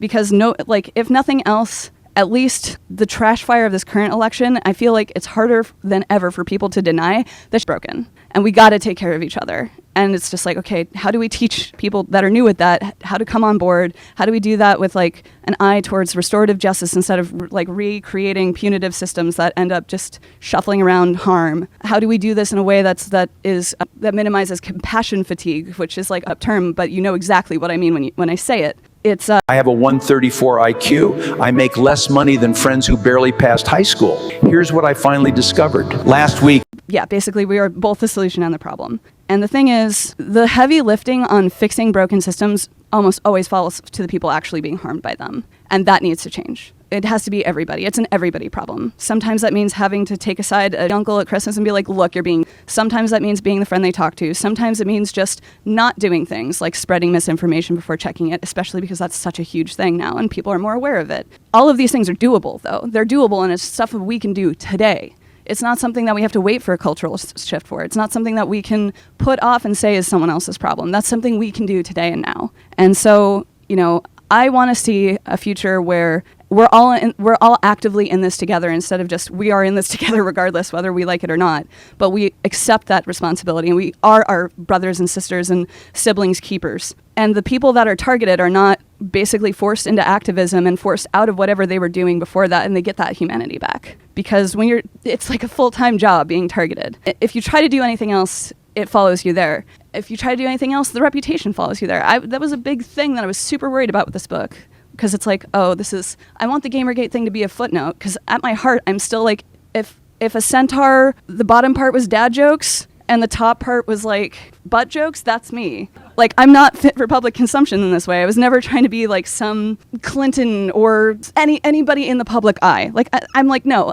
I think I tweeted a few weeks before this all happened that I wanted to be the Oscar Wilde of video games and just throw out stuff atop a throne of boys. That's me. And, you know, I've talked to so many other targets, and their humanity has been taken away from them in that regard. And you get this hyper scrutiny of your own actions on top of the scrutiny from other people. And being able to just be a person should not be a privilege. That is a right everybody should have. And basically, suffer us witches to live. Should we pause? Yeah. Can I do Q&A and leave on a good line? Yeah, I do want to pause here. I do want to actually finish here and tie this just into like a conclusion. We are going to be playing games after this, so don't go yet. But I want to tie this into the hangout time after the heavy talks for 4 hours. Yeah, I want to correlate this to specifically how millions of viewers correlate spheres of content and overall perceive them as the same. And that Overton window is expanding and expanding in spaces, right? It's expanding in masculine spaces, whether you're talking about fitness influencers. It's expanding in feminine spaces to different degrees when you're talking about the rise of trad wives, the rise of tokens, the rise of even like transphobic tokens, right? In today's YouTube age, there's obviously leftist alternatives and algorithms which would give you more positive discussions on spectacle. Notably, I have some people here, Elliot saying, Lil Bill, FD Andrew is Jesse Gender, Soul Bunny, Noah Sampson, friend of the channel. Yeah, however, the term leftist here, I want you to simply forget about it and be yourself for this conversation, right? When met with the means of reality, the harms of hurt when it comes to an everyday day-to-day in a verbiage, right, have caused us to want to make a change, right? How have those harms of hurt in that Overton window of expansion, how is it seen in your spaces? That's the question I have for the audience, because a lot of people, you know, have revisionist history around this time. A lot of people have rebranded from this time, like Joji, Filthy Frank. A lot of people, they participated, and now they just get to like dance around like it never happened. Yeah. iDubbbz, people. I love iDubbbz, by the way. And iDubbbz, if you're watching this, I'm so sorry, but you're being used as an example. But how has this kind of shift in culture affected y'all on a day-to-day level? And I could let you go first on that if you want, Aaron. Talk about which, little brain moment. How the Overton window of bigotries have affected you in day-to-day I'll say this. life. I have felt increasing isolation as a trans woman from my own communities and things, just because like I'm gonna talk about Tumblr for a second, and to a lesser extent Twitter way more, but I do feel like over the last 2 years, not that this has always been a problem for trans women, especially for trans women that are neurodivergent in some way, of becoming log cows, all this stuff, but like truly the pastime of the internet now is context collapsing and then harassing a trans woman to an extreme degree. And we're seeing it like literally this week on Blue Sky a lot. But I've been noticing it happen more and more on Tumblr, where people are just pretending like they're finding like faux progressive ways to say heinously misogynistic. They are targeting trans women then and pretending like it's a social justice method of like engaging. It's like you're literally trying to rip someone out of the ability to get support or connect with their community or get mutual aid access. We're seeing it with people making like block lists that literally just target Palestinians and trans women on Blue Sky. You know, it's just an ever increasing amount of like the way I feel right now as a trans woman, the way I feel like a lot of people are treating us is like, God, can't you whiny shut up already? Mm-hmm. And they're doing that. And they're acting like everything's fine and sexism and transphobia died 10 years ago. While stuff passed, like I'm sorry if I get upset about this, but like just in the last couple weeks, let's just look at Kansas. Just Kansas. Kansas made it illegal for us to have driver's licenses. No, you can't have them as trans people. You can get a replacement that outs you, but you can't.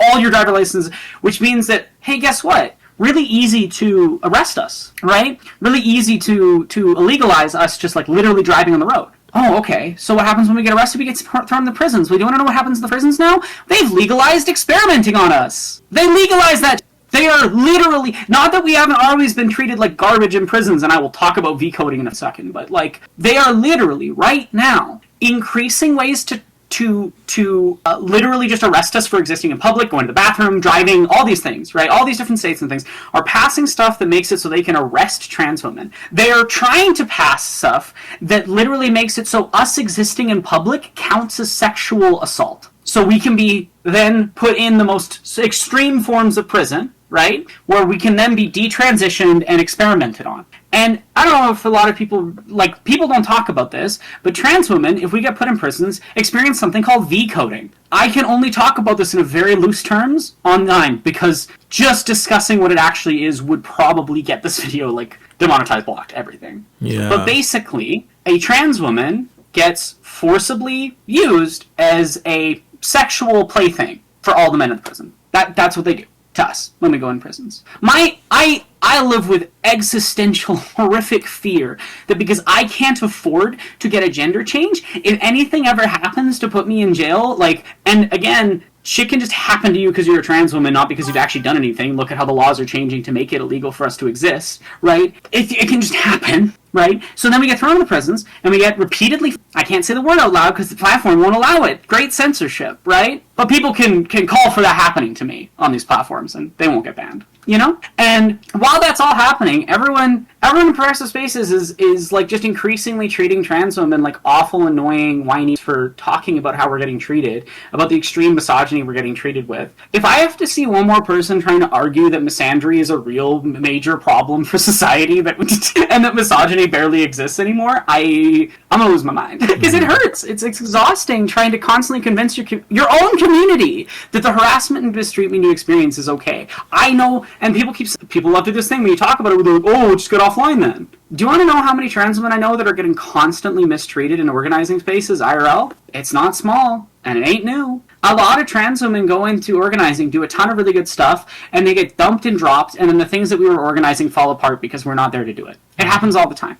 It happens all the time. There's very, very little social power that we have in any dynamic, in any context. And, like, I don't even know what to say. Like, people are mass harassing trans women right now on Blue Sky just for saying that, like, working at the New York Times isn't cool and maybe don't get someone's revenge porn posted to them. Yeah. Ooh, Yeah. We're so rude for that one. Yeah. And I always tie this into specifically, like, biopolitic and how people are allowed to be marginalized. It extends to a peer-to-peer aspect of a quote-unquote like perfect citizen, like a white cis a masked citizen. Like, I definitely have had to see multiple of my cousins like go to jail off the weirdest charges. I've definitely been profiled a million times, had cuffs placed on me for the weirdest reasons. You know, I've been carded a million times. I didn't even know that was illegal until like 2 weeks ago, like a million times. Like, these things very much happen because there's a narrative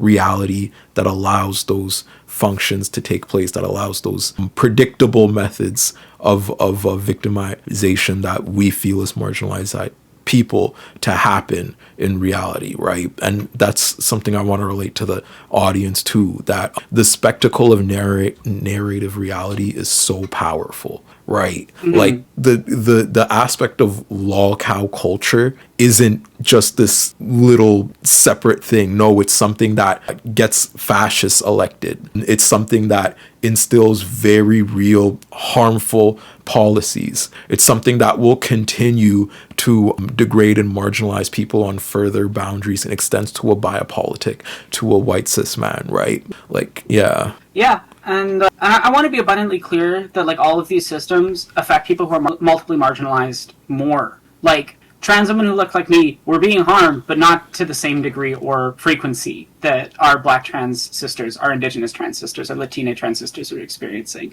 And the other thing that I really want people to start getting is just, one, that, like, marginalized men can be misogynistic. People keep pretending like that's not possible, and I feel like I'm losing my mind, as if...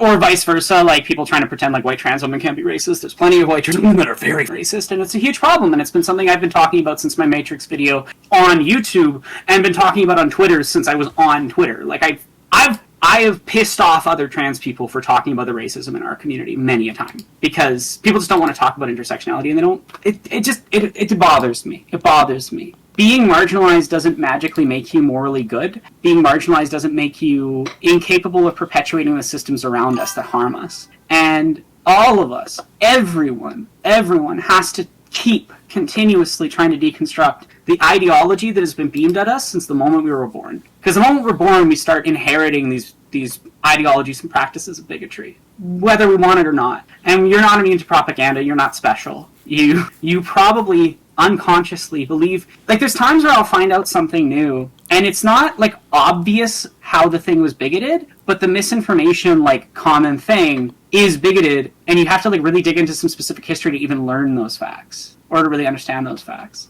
And the other thing I want people to really start learning and understanding in these spaces is that, like, and I hate when people say that when you criticize the behavior of privileged people, you are essentializing it inherently. It's not. I'm mad at privileged people because they choose this. They choose to be awful. They choose it. They don't have to be like this, and then they choose to be like it. And they can choose to change. And if they do, great. I really just care about who people are today. I do think that, like, there's certain actions and things that someone does that are extreme enough that you need to maybe have some caution with engaging with them. Absolutely. But I care about who people are being today, and because, like, I'm sorry, I truly do not believe that anyone has ever been perfect about all these things and never makes any mistakes and never has an unconscious bias or a thing we're not aware of. I think a lot about perceptual studies in terms of bias, right? And how, like, regardless of gender, everyone views women as taking up more space in conversations than we do. Even if you time it out that we take less, we'll still be perceived that way. And there's a lot of other perceptual studies that touch on racism in this way, or touch on transphobia in this way, or touch on ableism in this way. Like, for example, a lot of people, even if they don't know someone's autistic, will just have, like, an unnerving feeling towards them that's subconscious. And a lot of people will act on that because of it. Because they, like, ableism, transphobia, all these things, they compound, they interwork, they interrelate. And to fight one of them, you have to be able to fight all of them. And I feel like there's a lot of, like, people trying to kind of silo things or pretending like we can't care about multiple issues at the same time. The BAFTAs was a perfect example of people doing that, where people were pretending like you can't care about the ableism and the racism, and a lot of people pretending like we should only care about the individuals and not, like, the BBC and BAFTAs doing horrible with how they handled that. They didn't do the accommodations they promised. They lied to him. They mic'd him without telling him. They didn't warn the black presenters what might happen. They, again, used a mic to make him louder. Just saying. He was at the back of the room trying to be quiet, and he knew that this might be a problem. They mic'd him. Yeah. They mic'd him! And they edited out every other tick to make it seem like he did that one singular one and none of the other ones. But he was ticking the entire night, right? And then it just creates this thing where people are trying to act like these communities are at odds with each other, as if black Tourette's, like, people with Tourette's that are black don't exist, you know? Like, as if they don't exist, but they do. And I think that's a big problem of how a lot of people are moving right now, is just a lot of refusal to acknowledge bigotries, a lot of, oh, great, it's now okay for me to say these awful things again, right? We see that with the R slur getting used more often by people, stuff like that. Yeah. And, and this is worth noting, Starbush said they censored Free Palestine. They censored Free Palestine. Yeah. But they didn't censor that. Asdif said black people and disabled people will unite against the real enemy, the UK. Exactly. Okay, I think that's a good place. I think that's a good place to end it.